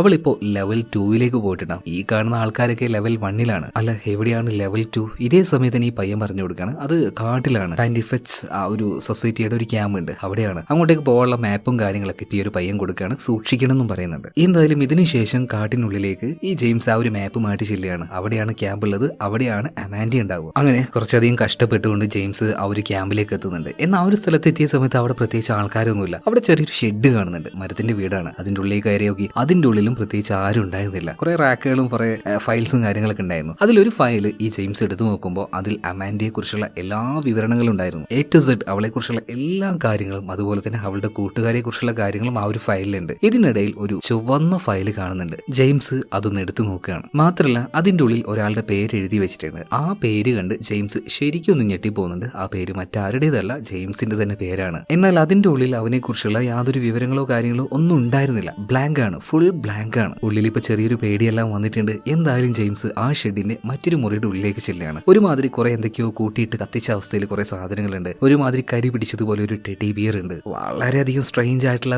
ഒരു പേടി തോന്നിപ്പിക്കുന്ന വല്ലാത്തൊരു മുറി. ഒരു ഇരുട്ടും ഉണ്ട് അതിന്റെ ഉള്ളിൽ, നേരിയ വെട്ടം മാത്രമേ ഉള്ളൂ. ഉള്ളിലേക്ക് കടന്നു പോകുന്ന സമയത്ത് പഴയ കാസ്റ്റ് ഉണ്ടല്ലോ, അതുപോലെയൊക്കെ എന്തോ കാണുന്നുണ്ട്. ഇതിടാനായിട്ട് ഒരു VCR ഉണ്ടായിരുന്നു. അങ്ങനെ ജെയിംസ് അതിട്ട് പ്ലേ ചെയ്ത് നോക്കുന്ന സമയത്ത് ഒരു വലിയ ക്ലിയർ ഒന്നും ഇല്ലാത്തൊരു വിഷ്വൽ ടിവിയിൽ കാണുന്നുണ്ട്. ഇവരുടെ ഈ ഒരു സൊസൈറ്റിയിൽ തന്നെ പെട്ട ആൾക്കാരെ തോന്നുന്നു. വല്ലാതെ കാണുമ്പോൾ തന്നെ നമുക്കൊരു വിയേഡായിട്ട് തോന്നും. ഇങ്ങനെയുള്ള കുറച്ച് ആൾക്കാർ എന്തൊക്കെയോ ചില ധ്യാനങ്ങൾ ചെയ്തുകൊണ്ടിരിക്കുകയാണ്. കൂടെ തന്നെ ഇവരുടെ ശരീരത്തിന്റെ പല ഭാഗങ്ങൾ മുറിച്ചുകൊണ്ട് ഈ ഒരു വേദന എന്താണെന്ന് ആ ഒരു സമയത്ത് അറിയുന്നില്ല. എന്നിട്ട് ആ ഒരു രക്തം കൊണ്ട് ചുമരിൽ എന്തൊക്കെയോ വരച്ചുകൊണ്ടിരിക്കുകയാണ്. ഇപ്പൊ പെട്ടെന്ന് ആ ഒരു വിഷ്വൽ കട്ടായി പോകുന്നുണ്ട്. നമ്മുടെ ഈ ഒരു ജെയിംസ് പിറകിലേക്ക് തിരിഞ്ഞു നോക്കിയപ്പോൾ അവിടെ ആ ഒരു ടെഡി ബിയർ ഉണ്ടായിരുന്നില്ല. മാത്രമല്ല ഇപ്പൊ ചുമരിൽ നേരിയ വെട്ടത്തിൽ അവനൊരു കാര്യം കാണാണ്. ഈ VCRൽ ഈ കാസറ്റ് ഇട്ടപ്പോൾ ടിവിയിൽ ഒരു വിഷ്വൽ കണ്ടില്ലേ, രക്തം കൊണ്ട് അവരൊരു ചിത്രം വരയ്ക്കുന്നതായിട്ട്. ആ ചിത്രം ഇപ്പൊ അവന്റെ മുന്നിലാണ്. അതുപോലെ തന്നെ ഇപ്പൊ ആ ഒരു ടിവിയുടെ വിഷ്വൽ ഓൺ ആവുകയാണ്. അതിൽ നിന്നും എന്തോ ഒരു രൂപം അവൻ അങ്ങനെ നോക്കി നിൽക്കുകയാണ്. എന്തായാലും നല്ല പേടിയായ ജെയിംസ് പെട്ടെന്ന് തന്നെ ഷെഡ് വിട്ട് പുറത്തേക്ക് ഇറങ്ങുകയാണ്. അത്യാവശ്യം രാത്രി ആയിട്ടുണ്ട്. വേഗം തന്നെ ഇവിടുന്ന് പോകാൻ നോക്കുന്ന സമയത്താണ് കാടിന്റെ ഒരു ഭാഗത്ത് വെച്ച് ചില ഒച്ചയും വിളിയും ബഹളൊക്കെ കേൾക്കുന്നത്. മാത്രമല്ല നല്ല വെളിച്ചവും കാണുന്നുണ്ട്. പതിയെ ശബ്ദം ഉണ്ടാക്കാതെ ഈ ജെയിംസ് ആ ഒരു ഭാഗത്തേക്ക് ചെന്ന് നോക്കിയപ്പോൾ വലിയ ക്യാമ്പ് ഫയർ പോലെ എന്തോന്ന് അവിടെ സെറ്റ് ചെയ്തിട്ടുണ്ട്. ഇതിന്റെ ചുറ്റും ഒരുപാട് ആൾക്കാർ ഭ്രാന്ത് പിടിച്ചതുപോലെ വട്ടത്തിൽ അങ്ങനെ ഓടി കളിച്ചുകൊണ്ടിരിക്കുകയാണ്. എന്തൊക്കെയോ കാര്യങ്ങൾ ഒച്ചത്തിൽ ഒരു മന്ത്രം പോലെ ഇവറ്റങ്ങൾ അങ്ങനെ ചൊല്ലിക്കൊണ്ടിരിക്കുകയാണ്. ഇതേ സമയത്ത് തന്നെ ആ തീക്കുണ്ടത്തിന്റെ ഉള്ളിൽ നിന്നും തീ പതിയെ പതിയെ മുകളിലേക്ക് ഉയരുന്നുണ്ട്. ആകെ ഭയന്നുപോയ ജെയിംസ് പതിയെ പിന്നിലേക്ക് കാലെടുത്ത് നോക്കുകയാണ്. ഈ ശബ്ദം ഇവറ്റകൾ കേട്ടു. അതുപോലെ തന്നെ ജെയിംസിന് ഇപ്പൊ മനസ്സിലായി ഇനി ഇവിടെ നിന്ന പണി പാളുന്നു. അതുകൊണ്ട് തന്നെ തിരിഞ്ഞു നോക്കാതെ ഓടുകയാണ്. അവന്റെ പിന്നാലെ ഇപ്പോ ആ ഒരു കൾട്ട് ഗ്രൂപ്പ് വന്നോണ്ടിരിക്കുകയാണ്. ഒരു വിധത്തില് അവൻ അവന്റെ കാറിലേക്ക് കയറി. ഇപ്പൊ ഇതിന്റെ മുകളിലേക്ക് ഈ ഒരു ടീം വന്ന് ചാടി കയറുന്നുണ്ട്. എങ്ങനെയൊക്കെയോ ഒരു വിധത്തിൽ ജെയിംസ് അവിടുന്ന് രക്ഷപ്പെട്ടു പോവാണ്. നേരെ സ്റ്റേഷനിലേക്ക് ചെന്നിട്ട് ഈ ഒരു കാര്യം മുഴുവൻ പറയാണ്. എന്നാൽ പോലീസുകാർ എന്തൊക്കെ പറഞ്ഞിട്ട് ഈ ഒരു കാര്യം വിശ്വസിക്കുന്നില്ല. നീ എന്തൊക്കെ വിഡ്ഢിത്തര ഈ പറയുന്നത്, വെറുതെ ഞങ്ങളെ മെനക്കെടുത്താൻ നിൽക്കരുത്. ഞാൻ അന്നേ പറഞ്ഞാണ് ഇതിന്റെ പിറകാലം നടക്കാൻ നിൽക്കേണ്ടതെന്ന്. പിന്നെ ഒരു കാര്യം ഇപ്പോഴും മൈൻഡിൽ വെച്ചോ, നീ പോലീസുകാരനല്ലോ, ഒരു എക്സ് പോലീസുകാരനാണ്. എന്തായാലും ജെയിംസ് സ്റ്റേഷൻ വിട്ടിറങ്ങാണ്. പോലീസുകാരുടെ ഭാഗത്തുനിന്ന് ഇനി ഒരു സഹായം കിട്ടില്ല എന്ന് അവന് മനസ്സിലായി. ഇതിനുശേഷം നേരെ അമാൻഡിയുടെ അമ്മയുടെ വീട്ടിലേക്ക് ചെല്ലുകയാണ്. എന്നിട്ട് പറയാണ്, നിങ്ങളുടെ മകൾക്കൊന്നും സംഭവിച്ചിട്ടില്ല, അവള് ജീവനോടെയുണ്ട്. അതുപോലെ തന്നെ ഇനി നിങ്ങൾ ഇവിടെ നിൽക്കരുത്, നിങ്ങളുടെ ജീവൻ ആപത്താണ്. മാത്രമല്ല നിങ്ങളുടെ മകൾ ഒരുമാതിരി മനുഷ്യരെ ബലി കൊടുക്കുന്ന ഒരു പ്രത്യേകതരം സൊസൈറ്റിയുടെ കൂട്ടത്തിൽ ചേർന്നിരിക്കുകയാണ്. നിങ്ങൾക്ക് പോകാനായിട്ട് ഏതെങ്കിലും സ്ഥലം ഉണ്ടോ എന്ന് അമാൻഡയുടെ അമ്മയോട് ചോദിക്കുമ്പോൾ അവർക്ക് പ്രത്യേകിച്ചൊന്നുമില്ല. അതുകൊണ്ട് തന്നെ ജെയിംസ് ഒരു ഹോട്ടൽ ബുക്ക് ചെയ്തിട്ട് അങ്ങോട്ടേക്ക് ആക്കി കൊടുക്കുകയാണ് ഇവരെ. പിന്നെ വീട്ടിലേക്ക് തിരിച്ചെത്തി കിടക്കാൻ നിൽക്കുന്ന സമയത്ത് ജെയിംസ് വീണ്ടും ഓരോ സ്വപ്നങ്ങൾ കാണാണ്. ഒരു കറുത്ത വസ്ത്രം ധരിച്ച സ്ത്രീയുടെ കൂടെ അവൻ അങ്ങനെ നിൽക്കുന്നുണ്ട്. എന്നാൽ അത് ഭാര്യയല്ല. മാത്രമല്ല അവന്റെ ഭാര്യയും മകനും കൂടെ ഒരു കാറിൽ പോയിട്ട് ആക്സിഡന്റ് ആയിട്ട് മരിക്കുന്ന കാര്യം ഒരു സ്വപ്നത്തിൽ കാണുകയാണ്. ചാടി എഴുന്നേൽക്കാണ്. ഹോണ്ടിങ് ആണ് ഈ ഒരു സ്വപ്നക്ക്. ആ എഴുന്നേറ്റ സമയത്ത് തന്നെ അവന്റെ അടുത്ത് ആരോ നിൽക്കുന്നതായിട്ട് അവന് തോന്നുന്നുണ്ട്. ഒരു നിഴൽ രൂപം വടിയെടുത്ത് അതിനടിക്കാൻ പോകുമ്പോൾ എപ്പോഴത്തെയും പോലെ തന്നെ അതിനെ അവന് കാണുന്നില്ല. അതൊരു തോന്നലാണ് എന്ന് അവന് മനസ്സിലായി. എന്തായാലും അതേസമയം തന്നെ വാതിൽ തുറന്നെടുക്കുന്ന കാണുകയാണ്. വാതിലിന്റെ പുറത്തേക്ക് അവൻ വന്ന് നോക്കിയ സമയത്ത് താണ്ടെ വീടിന്റെ മുറ്റത്തായിട്ട് ഒരു സാധനം കിടക്കുന്നു. ഒരുമാതിരി വൃത്തികെട്ട രീതിയിലുള്ള ഒരു ടെഡി ബിയർ. അതായത് കാട്ടിൽ ആ ഒരു വുഡ് ഹൗസിലേക്ക് പോയപ്പോൾ ആദ്യം കണ്ടു, എന്നാൽ പിന്നെ കണ്ടില്ല, മിസ്സായി പോയ ആ ഒരു ടെഡി ബിയർ ഉണ്ടല്ലോ, അത് തന്നെയാണിത്. ഇവനിട്ടൊന്നും മനസ്സിലാവുന്നില്ല. ഒരുമാതിരി പ്രാന്ത് പിടിച്ച അവസ്ഥയാണ്. എന്തായാലും പിറ്റേ ദിവസം രാവിലെ ആയിട്ട് ഒരാളുടെ പിന്നാലെ കൂടാന്ന് ജെയിംസ് തീരുമാനിച്ചു. അതായത് ഈ കാട്ടിലേക്ക് പോകാനുള്ള വഴി പറഞ്ഞു കൊടുത്ത ആ ഒരു പയ്യനുണ്ടല്ലോ, അവന് തന്നെ അവന്റെ പിന്നാലെ പോവാണ്. എന്നാൽ ഈ പയ്യനാണെങ്കിൽ ഒരു കാറുമായിട്ട് ചെന്ന് നഗരത്തിന്റെ പല ഭാഗങ്ങളിൽ നിന്നും ഇതുപോലുള്ള പയ്യന്മാരെ എല്ലാവരെയും കൂട്ടി നേരെ ചെല്ലുന്നത് ഒരു ആശുപത്രിയിലേക്കാണ്. ഇവരറിയാതെ തന്നെ ഇവരുടെ പിന്നാലെ ജെയിംസും ഉണ്ട്. അങ്ങനെ ഈ പയ്യനും ബാക്കിയുള്ള പിള്ളേരും എല്ലാവരും കൂടെ ഒരു റൂമിന്റെ ഉള്ളിലേക്ക് കയറിയിട്ട് ഒരു പേഷ്യന്റിന്റെ മുന്നിൽ അങ്ങനെ നിൽക്കുകയാണ്. കുറച്ചു നേരം നിന്നതിന് ശേഷം ഇവരെല്ലാവരും മുട്ടുകുത്തി പ്രാർത്ഥിക്കുന്നുണ്ട്. ഇനി പ്രാർത്ഥിക്കുകയാണോ വല്ല മന്ത്രം ചൊല്ലിയാണോ എന്നൊന്നും അറിയില്ല. എന്തായാലും ഇതെല്ലാം കഴിഞ്ഞ് ഓരോരുത്തരുടെ വഴിക്ക് പേരിയാണ്. ഇതേ സമയത്ത് തന്നെ ജെയിംസ് ഒറ്റയ്ക്ക് കിട്ടിയ സമയത്ത് അവനെ പൊക്കുകയാണ്. ആദ്യം തന്നെ നല്ല പെട കൊടുക്കുകയാണ്. എന്നിട്ട് ചോദിക്കുകയാണ്, ആരാണ് ഈ എംടി മാൻ? അതുപോലെ തന്നെ അമാൻഡ, അവൾ എവിടെ പോയി? നീ എന്തിനാ എന്നെ ആ ഒരു കാട്ടിലേക്ക് പറഞ്ഞയച്ചത്? പറ, എംടി മാനെ കുറിച്ച് നിനക്ക് അറിയുന്ന കാര്യങ്ങളൊക്കെ പറ. ഇതേ സമയത്ത് തന്നെ അടികൊണ്ട് നിൽക്കുമ്പോഴും ഈ ഒരു പയ്യൻ പറയാണ്, നിങ്ങൾ ഈ സന്ദേശങ്ങൾ കൊടുക്കാന്നൊക്കെ ഓരോരുത്തർ പറയുന്നത് കേട്ടിട്ടില്ലേ? ഒരു ഉദാഹരണത്തിന് നമ്മുടെ ഈ മൊബൈൽ ടവറുകളൊക്കെ ഇല്ലേ, ആദ്യം വിവരങ്ങൾ മുഴുവനായിട്ടും ടവറിന്റെ ഉള്ളിലേക്ക് ചെല്ലും. അവിടെ വെച്ചാണല്ലോ ബാക്കിയുള്ള ആൾക്കാർക്ക് ആ ഒരു വിവരങ്ങൾ സ്പ്രെഡ് ആവുക, ആ ഒരു മെസ്സേജ് എത്തുക. അതുപോലെ തന്നെ ഞങ്ങൾക്ക് എല്ലാവർക്കും കോമൺ ആയിട്ട് ഞങ്ങളെ കണക്ട് ചെയ്യുന്ന ഒരു ശക്തിയാണ് ഈ എം ടി മാൻ. അതുപോലെ തന്നെ ജെയിംസെ, നിങ്ങളുടെ ലൈഫിൽ നിങ്ങൾ അനുഭവിച്ച അല്ലെങ്കിൽ ഓരോ മനുഷ്യരുടെ ലൈഫിലും അവർ അനുഭവിക്കുന്ന കാര്യങ്ങളൊന്നും യഥാർത്ഥമല്ല, അതൊക്കെ വെറും ഒരു ഇലൂഷൻ മാത്രമാണ്. എന്തായാലും ഈ എം ടി മാൻ അവൻ ഉൾക്കൊള്ളുന്ന ആ ഒരു ശക്തി, ആ ശക്തിക്ക് ഒരിക്കലും ഞങ്ങളോട് നേരിട്ട് സംസാരിക്കാനോ ഞങ്ങളോട് ആശയവിനിമയം നടത്താനോ കഴിയില്ല. അതുകൊണ്ട് ഞങ്ങൾക്കിടയിലുള്ള ഒരു മീഡിയേറ്റർ ആണ് ഈ എം ടി മാൻ. എന്തായാലും അവൻ വരാനായി വന്നു കഴിഞ്ഞാൽ ഈ ലോകം മുഴുവൻ ഒരു ചുടുകാടാക്കി മാറ്റും. അതിനുവേണ്ടിയൊക്കെ തന്നെയാണ് ഞങ്ങൾ കാത്തിരിക്കുന്നത്. ഇതേ സമയത്തിന് ജെയിംസ് ഇവന്റെ ഈ ഒരു ഭ്രാന്ത് കേൾക്കാതെ അമാൻഡ അവൾ എവിടെയെന്ന് ഇങ്ങനെ ചോദിക്കുന്നുണ്ട്. എന്നാൽ ആ ഒരു പാലത്തിന്റെ അടുത്ത് അവിടെ തന്നെ അവൾ ഉണ്ട് എന്ന് പറയാണ്. പക്ഷേ ആ പാലത്തിന്റെ അടുത്ത് നിന്ന് അവൾ മാറിയിട്ടുണ്ടാവുമല്ലോ, ദാ ഈ പാലത്തിലായിരിക്കും, അല്ല അവിടെയല്ല മറ്റേ പാലത്തിലായിരിക്കും. അങ്ങനെ ഇവനെ കൺഫ്യൂസ് ചെയ്യിക്കുന്ന രീതിയിൽ, ദേഷ്യം പിടിപ്പിക്കുന്ന രീതിയിൽ ഈ പയ്യൻ അങ്ങ് സംസാരിക്കുകയാണ്. ഇപ്പൊ ജെയിംസിന് മനസ്സിലായി ഇവന്റെ കയ്യിൽ നിന്നൊന്നും ഇനി കിട്ടാൻ പോകുന്നില്ല. അതുകൊണ്ട് നല്ല പെടയും കൊടുത്തിട്ട് ആ ഒരു കഴപ്പുണ്ടല്ലോ, ഒരു കലിപ്പിന്റെ കഴപ്പ്, അതും തീർത്തുകൊണ്ട് അവൻ അവിടുന്ന് പോവാണ്. രാത്രിയായ സമയത്ത് അവൻ നേരെ ചെല്ലുന്നത് ആ ഒരു ഇൻസ്റ്റിറ്റ്യൂട്ട് ഉണ്ടല്ലോ, ഇൻസ്റ്റിറ്റ്യൂട്ട് അല്ല അതിന്റെ പേരിൽ നടക്കുന്ന ഒരു സൊസൈറ്റിയാണ്, പാൻഡിഫെക്ട് സൊസൈറ്റി. അവിടെ എത്തി ഒരുപാട് ഫയലുകൾ അവൻ നേരത്തെ കണ്ടുവച്ചിട്ടുണ്ടായിരുന്നു. ഇതെല്ലാം തുറന്നു നോക്കുകയാണ്. ഇപ്പൊ ആ ഒരു റെഡ് ഫയൽ അവൻ വീണ്ടും കാണുകയാണ്. അതിൽ അവന്റെ പേര് തന്നെ എഴുതി വെച്ചിട്ടുണ്ട്. എന്നാൽ ഇത്തവണ അതിന്റെ ഉള്ളിലേക്ക് നോക്കുന്ന സമയത്ത് അത് ബ്ലാങ്ക് അല്ല, അതിൽ ഒരുപാട് കാര്യങ്ങൾ എഴുതി വെച്ചിട്ടുണ്ട് നമ്മുടെ ജെയിംസിനെ കുറിച്ച്. A to Z, അവൻ എഴുന്നേൽക്കുന്നത് മുതൽ, പല്ല് തേക്കുന്നത് മുതൽ, ഭക്ഷണം കഴിക്കുന്നത് മുതൽ, ബാത്റൂം പോകുന്നത് മുതൽ, അങ്ങനെ മൈന്യൂട്ട് ആയിട്ടുള്ള കാര്യങ്ങൾ വരെ അതിൽ വിശദമായിട്ട് എഴുതി വെച്ചിരിക്കുകയാണ്. അവൻ യൂസ് ചെയ്യുന്ന ഓരോ കാര്യങ്ങൾ, അവരൊരു ഹോട്ടലിലേക്കൊക്കെ പോയില്ലേ അതിന്റെ ആ ഒരു ബില്ല്, കാര്യങ്ങൾ ഇതെല്ലാം അതിൽ വെച്ചിരിക്കുകയാണ്. ആകെ കൂടി ഒരു വെപ്രാളായ ജെയിംസ് ഒരു കാര്യം തീരുമാനിക്കുകയാണ്. ആ ആശുപത്രിയിൽ വെച്ച് ആ പയ്യനും കുറച്ച് പയ്യന്മാരും കൂടിയിട്ട് ഒരു പേഷ്യന്റ് അടുത്തേക്ക് പോയില്ലേ, ഏതാണ് ആ പേഷ്യന്റ്, ആരായിരിക്കും അയാൾ, ഇതറിയാൻ വേണ്ടി തന്നെ ജെയിംസ് നേരെ ആശുപത്രിയിലേക്ക് ചെല്ലുന്നുണ്ട്. എന്നിട്ട് ഈ പേഷ്യന്റിനെ കുറിച്ച് ഒരു നഴ്സിനോട് ചോദിക്കുന്ന സമയത്ത് ആ നഴ്സിന് അയാളെ കുറിച്ച് പ്രത്യേകിച്ച് ധാരണയൊന്നുമില്ല. കുറച്ചധികം വർഷങ്ങളായിട്ട് അയാൾ കോമയിലാണ്. അപ്പൊ നമ്മുടെ ജെയിംസ് വേറൊരു കാര്യം ചോദിക്കുകയാണ്, അല്ല ഒരു ഡീറ്റെയിൽസും കാര്യങ്ങളും ഇല്ല, അതോ ഓക്കെ, പക്ഷേ ഇയാൾ ഇവിടെ കിടക്കുന്നതിന് ഒരു എക്സ്പെൻസ് ഉണ്ടാവുമല്ലോ, അതിന്റെ ബിൽ പേയ്മെന്റും കാര്യങ്ങളൊക്കെ ഉണ്ടാവുമല്ലോ, അതൊക്കെ അതിന്റെ വഴിയിൽ നടക്കുന്നുണ്ട്. പിന്നെ നിങ്ങൾ പറയുന്നത് പോലെ എപ്പോഴും അയാളുടെ കൂടെ ആരും ഉണ്ടാവാറൊന്നുമില്ല, ഇടയ്ക്കൊരു കൂട്ടം വരും, എന്തൊക്കെയോ ചെയ്തിട്ട് അവരങ്ങോട്ട് പോകും. ദാ ഇപ്പൊ തന്നെ ഒരു പെൺകുട്ടി അവിടെ ഉണ്ട്, പോയി നോക്കിയോക്കെന്ന് പറയണം ആ നേഴ്സ്. പെട്ടെന്ന് തന്നെ ജെയിംസ് അങ്ങോട്ടേക്ക് പോയി നോക്കുന്നുണ്ട്. ആ ആളെ കണ്ട് അവൻ ഞെട്ടി പോകുന്നത് അത് മറ്റാരുമല്ല നമ്മുടെ അമാൻഡ തന്നെ. ഇപ്പൊ അമാൻഡയെ കണ്ട സമയത്ത് ഭയങ്കര എക്സൈറ്റഡ് ആയിട്ട് ജെയിംസ് ചോദിക്കുകയാണ്, അമാൻഡ നീ എവിടെയായിരുന്നോ, നിന്നെ കാണാതായതിന്റെ പേരിൽ എത്ര വലിയ കൂത്ത് അവിടെ നടന്നെന്നറിയോ, എല്ലാവരും അങ്ങോട്ടും ഇങ്ങോട്ടും തേരാപ്പാരം നടന്നതിനെ പരിശോധിച്ചുകൊണ്ടിരിക്കുകയാണ്, തെരഞ്ഞുകൊണ്ടിരിക്കുകയാണ്. എന്നാൽ പ്രത്യേകിച്ച് വലിയ ഭാവ മാറ്റൊന്നും അവളുടെ മുഖത്ത് വരുന്നില്ല. എന്തായാലും ജെയിംസ് വേഗം തന്നെ അമാൻഡയുടെ അമ്മയെ വിളിക്കുകയാണ്. ദാ നിങ്ങളുടെ മകൾ ഇവിടെ തന്നെ ഉണ്ട് കേട്ടോ, കുഴപ്പമൊന്നുമില്ല. ഇതേ സമയത്ത് തന്നെ അമാൻഡയുടെ അമ്മ ചോദിക്കുകയാണ്, അമാൻഡയോ, എന്റെ മോളോ, നിങ്ങൾ ആരാ, നീ ആരാ? ഇപ്പൊ ജെയിംസും ചോദിക്കുകയാണ്, അല്ല ഇത് അമാൻഡയുടെ അമ്മയല്ലേ, സോറി ഇത് റോങ് നമ്പർ ആണ്, നിങ്ങൾക്ക് മാറിപ്പോയി. എന്ന അതേ നമ്പർ തന്നെയാണ്, അതേ ആളെ തന്നെയാണ് ജെയിംസ് വിളിച്ചത്. എന്നിട്ടും എന്തുകൊണ്ട് അവരിങ്ങനെ സംസാരിച്ചു എന്ന് ജെയിംസിന് മനസ്സിലാവുന്നില്ല. ജെയിംസ് നേരെ അമാൻഡയുടെ അടുത്തേക്ക് തന്നെ തിരിച്ചു വരികയാണ്. ഇതെന്താ ഇവിടെ നടക്കുന്നേ, ഒരു അന്തവും കുന്തവും ഇല്ലാതെ ഈ ബോധമില്ലാതെ കിടക്കുന്ന കോമാവസ്ഥയിൽ കിടക്കുന്ന ഈ മനുഷ്യനെ നോക്കുകയാണ്. ഈ മനുഷ്യനെ നമുക്ക് മനസ്സിലായിട്ടുണ്ടാവും, അല്ലെങ്കിൽ നിങ്ങൾക്ക് മനസ്സിലായിട്ടുണ്ടാവും. മറ്റാരുമല്ല, നമ്മൾ കഥയുടെ ആരംഭത്തിൽ കണ്ടില്ലേ, പോൾ എന്ന് പറഞ്ഞൊരു പയ്യനെ ആ ഒരു മലയുടെ മുകളിലേക്ക് പോയ സമയത്ത് അവിടെ എന്തോ ഒന്ന് കണ്ട് ആകെ നിശ്ചലായി പോയില്ലേ, അതേ പയ്യൻ തന്നെയാണ് ഇത്രയും കാലം എം ടി മാനായിട്ട് നിലകൊണ്ടിരുന്നത് ഇവൻ തന്നെയാണ്. അല്ല എന്താണ് ഈ എം ടി മാൻ? ദൈവത്തിനെതിരെയായിട്ട് ലോകാവസാനത്തിൽ ഒരു വലിയ ശക്തി പുറത്തേക്ക് വരുമെന്ന് എല്ലാ മതങ്ങളിലും പറയുന്നില്ലേ, അതുപോലെ തന്നെയുള്ള ഒരു വലിയ ശക്തിയുണ്ട്, ഒരു പൈശാചികമായ ആ ഒരു ശൈത്താന്റെ ശക്തി. അധികം വൈകാതെ ഈ പൈശാചികമായിട്ടുള്ള ശക്തി ഉണ്ടല്ലോ ഭൂമിയിലേക്ക് വരാനിരിക്കുകയാണ്, ഒരു 500 വർഷങ്ങൾക്കുള്ളിൽ. അങ്ങനെ അത്രയും വർഷങ്ങൾക്ക് ശേഷം ഈ ഒരു പൈശാചികമായ ശക്തി ഭൂമിയിലേക്ക് വരുമ്പോൾ അവനായിട്ട് ഒരു അനുയായി കൂട്ടങ്ങൾ വേണ്ടേ, ആ അനുയായി കൂട്ടങ്ങളെയാണ് ഇവിടെ എങ്ങനെ ഉണ്ടാക്കിക്കൊണ്ടിരിക്കുന്നത്. അവർ നടത്തുന്ന ആ ഒരു നരബലിയിൽപ്പെട്ടാണ് നമ്മുടെ അമാൻഡയുടെ കൂട്ടുകാരൊക്കെ മരണപ്പെട്ടു പോകുന്നതും. ഒരു വിധത്തിൽ പറയുകയാണെങ്കിൽ അമാൻഡയും അതിനൊരു കാരണക്കാരിയാണ്, അല്ലെങ്കിൽ ആ ഒരു സൊസൈറ്റിയുടെ ഒരു ഭാഗം തന്നെയാണ്. അപ്പൊ ഇത്രയും ആൾക്കാരെ ഏകോപിപ്പിക്കാനായിട്ട് അല്ലെങ്കിൽ അവരെ ഒരുമിപ്പിക്കാനായിട്ടുണ്ടായിരുന്ന ആ ഒരു പൈശാചികമായ ശക്തിയുടെ ഒരു പ്രതിനിധിയാണ് ഈ എം ടി മാൻ. എം ടി മാൻ എന്ന ഈ ഒരു ശക്തി ഭൂമിയിൽ ഇങ്ങനെ ഫിസിക്കലായിട്ട് ഒരാളുടെ ഉള്ളിലുണ്ടെങ്കിൽ മാത്രമേ ഇതുപോലെയുള്ള ആ ഒരു ആൾക്കാരെ കൂട്ടാൻ കഴിയുള്ളൂ എന്ന് കരുതി ഒരുപാട് വർഷമൊന്നും ഒരു മനുഷ്യ ശരീരം എങ്ങനെ നിലനിൽക്കില്ലല്ലോ. അതുകൊണ്ട് ഒരു നിശ്ചിത വർഷം കഴിയുന്ന സമയത്ത് ഈ എം ടി മാന്റെ ബോഡി മാറ്റിക്കൊണ്ടേയിരിക്കണം. അതായത് ഇപ്പൊ കിടക്കുന്ന ഈ പോളിന്റെ ശരീരം നശിക്കാൻ വേണ്ടി പോവാണ്. അതുകൊണ്ട് തന്നെ ഇനി അടുത്ത എം ടി മാനായിട്ട് ഇവരുടെ ഈ ഒരു കൾട്ട് ഗ്രൂപ്പ് തെരഞ്ഞെടുത്തിരിക്കുന്നത് മറ്റാരുമല്ല നമ്മുടെ ജെയിംസിനെ തന്നെയാണ്. ഒന്നും മനസ്സിലാവാതെ ആകാന്തം വിട്ട് കണ്ണും തള്ളിയിരിക്കുന്ന ജെയിംസിനോട് ഇപ്പൊ അമാൻഡ ഒരു കാര്യം പറയാണ്, നിങ്ങളുടെ ലൈഫ് A to Z ഓരോ കാര്യങ്ങളും ഡിസൈഡ് ചെയ്തത് ഈ ഒരു കമ്മ്യൂണിറ്റിയാണ്, ഈ ഒരു സൊസൈറ്റിയാണ്. അതല്ലാതെ നിങ്ങളുടെ ലൈഫിൽ ഓരോ കാര്യങ്ങളും അത് യാദൃശ്ചികമായിട്ട് നടക്കുന്നതല്ല, അതെല്ലാം വെൽ പ്ലാൻഡ് ആണ്. കാരണം അടുത്ത എം ടി മാൻ നിങ്ങളാണ്, ഞങ്ങൾ നയിക്കാൻ പോകുന്നത് നിങ്ങളാണ്. ഇപ്പൊ ജെയിംസിന് ആകെ പിടുത്തം വിട്ടു പോണ്, അവനാകെ നിലത്ത് വീണ് കിടന്ന് പെടയുന്നുണ്ട്. ഇതേ സമയത്ത് തന്നെ അമാൻഡ അവന്റെ അടുത്തേക്ക് വന്നിട്ട് പറയാണ്, നിങ്ങൾ ഏത് ആശുപത്രിയിൽ ജനിക്കണം, അതിനുശേഷം നിങ്ങളുടെ ലൈഫ് എങ്ങനെയായിരിക്കണം, നിങ്ങൾ ആര് വിവാഹം കഴിക്കണം, അതിനുശേഷം നിങ്ങൾ എന്തൊക്കെ ചെയ്യണം.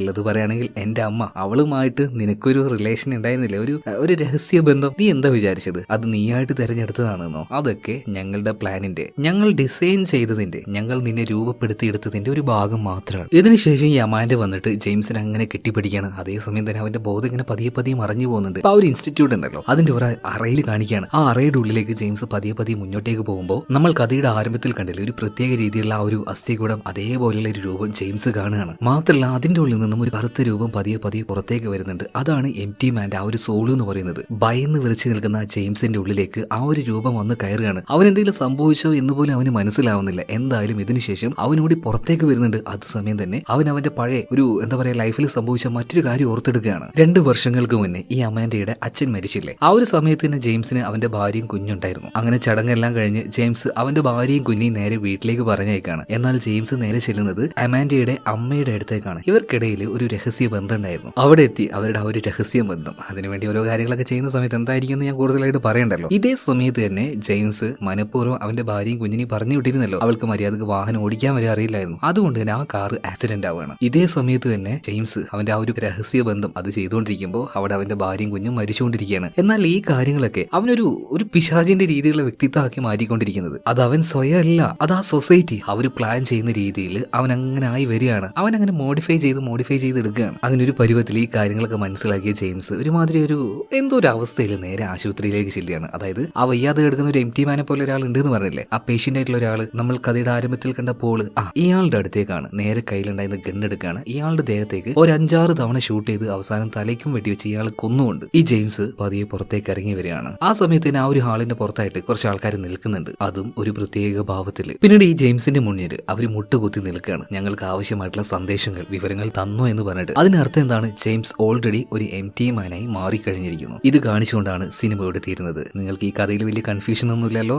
അതായത് 500 വർഷങ്ങൾക്ക് ശേഷം ആ ഒരു വലിയ ചെകുത്താൻ ഭൂമിയിൽ പിറക്കുന്നത് വരെ ഈ ഒരു പ്രോസസ് അത് കണ്ടിന്യൂസ് ആയിട്ട് നടന്നുകൊണ്ടേയിരിക്കും. ഇപ്പൊ ജെയിംസ് ആണെങ്കിൽ കുറച്ച് വർഷങ്ങൾ കഴിയുമ്പോൾ അവനെ കൊന്നുകൊണ്ട് മറ്റൊരാൾ എംപ്റ്റി മാനായിട്ട് വരും. അതായത് നമ്മുടെ ജെയിംസിനോട് ആ പോലീസുകാരൻ ഒരു സമയത്ത് ഒരു കാര്യം പറഞ്ഞത് ഓർമ്മയുണ്ടോ, ഈ കൊലപാതകങ്ങൾ ഇതൊക്കെ നടക്കാൻ തുടങ്ങിയിട്ട് കുറച്ചധികം വർഷമായിട്ടുണ്ട്, പക്ഷെ ഇതിന്റെ പിന്നിൽ ആ ഒരു മോട്ടീവ് അതെന്താണെന്ന് പോലീസുകാർക്ക് കണ്ടുപിടിക്കാൻ കഴിയുന്നില്ല. അതായത് സൂപ്പർ നാച്ചുറൽ ആയിട്ടുള്ള ആ ഒരു കാര്യമൊന്നും ഇവർക്ക് കണ്ടെത്താൻ കഴിയാത്തത് കൊണ്ട് തന്നെ കൊലപാതകിയെ കണ്ടെത്തിയാലും അതൊരു കംപ്ലീറ്റ് ആയിട്ടുള്ള ഇൻവെസ്റ്റിഗേഷൻ ആയിട്ട് പോലീസുകാർക്ക് പൂർത്തിയാക്കാനേ കഴിയുന്നില്ലായിരുന്നു. എല്ലാത്തിന്റെയും കാരണം ഇതൊക്കെ തന്നെയാണ്. ഒരിക്കലും സാധാരണ മനുഷ്യന് ഇതിന്റെ പിന്നിൽ ആ ഒരു മിസ്റ്ററി കണ്ടുപിടിക്കാൻ കഴിയുന്നില്ല. മാത്രമല്ല അമാൻഡയുടെ കൂട്ടുകാരിയെ എല്ലാവരെയും കൊന്നു കളഞ്ഞതും ഈ ഒരു സൊസൈറ്റി തന്നെയാണ്. ഇവരുടെ ആ ഒരു സൊസൈറ്റിക്ക് വേണ്ടി കുറേയധികം മനുഷ്യ ബലികൾ ആവശ്യമുണ്ട്. അതൊക്കെയാണ് ഈ ചെയ്തു തീർത്തത്. പിന്നെ വേറൊരു കാര്യം നിങ്ങൾ ഓർക്കുന്നുണ്ടോ, ആ ഒരു ഇൻസ്റ്റിറ്റ്യൂട്ടിനുള്ളിലേക്ക് ജെയിംസ് അങ്ങനെ ഓരോ കാര്യങ്ങൾ നോക്കി ചെല്ലുന്ന സമയത്ത് ഒരു ലേഡി ഉറക്കൻ ഇങ്ങനെ പറയുന്നുണ്ടായിരുന്നില്ലേ, നീ അവിടെ ഉണ്ടെന്ന് ഞങ്ങൾക്കറിയാം, ഞങ്ങളുടെ ഇടയിലേക്ക് കടന്നു പോകാന്നൊക്കെ. അത് സത്യം പറഞ്ഞാൽ എംപ്റ്റി മാനെ നോക്കിയിട്ട് മാത്രമല്ല നമ്മുടെ ജെയിംസിനെയും കൂടെ നോക്കിയിട്ടാണ്. കാരണം ഇവരായിട്ട് തിരഞ്ഞെടുത്ത ആൾ തന്നെയാണ് ഈ ജെയിംസ്. എന്തായാലും കഥ നിങ്ങൾക്ക്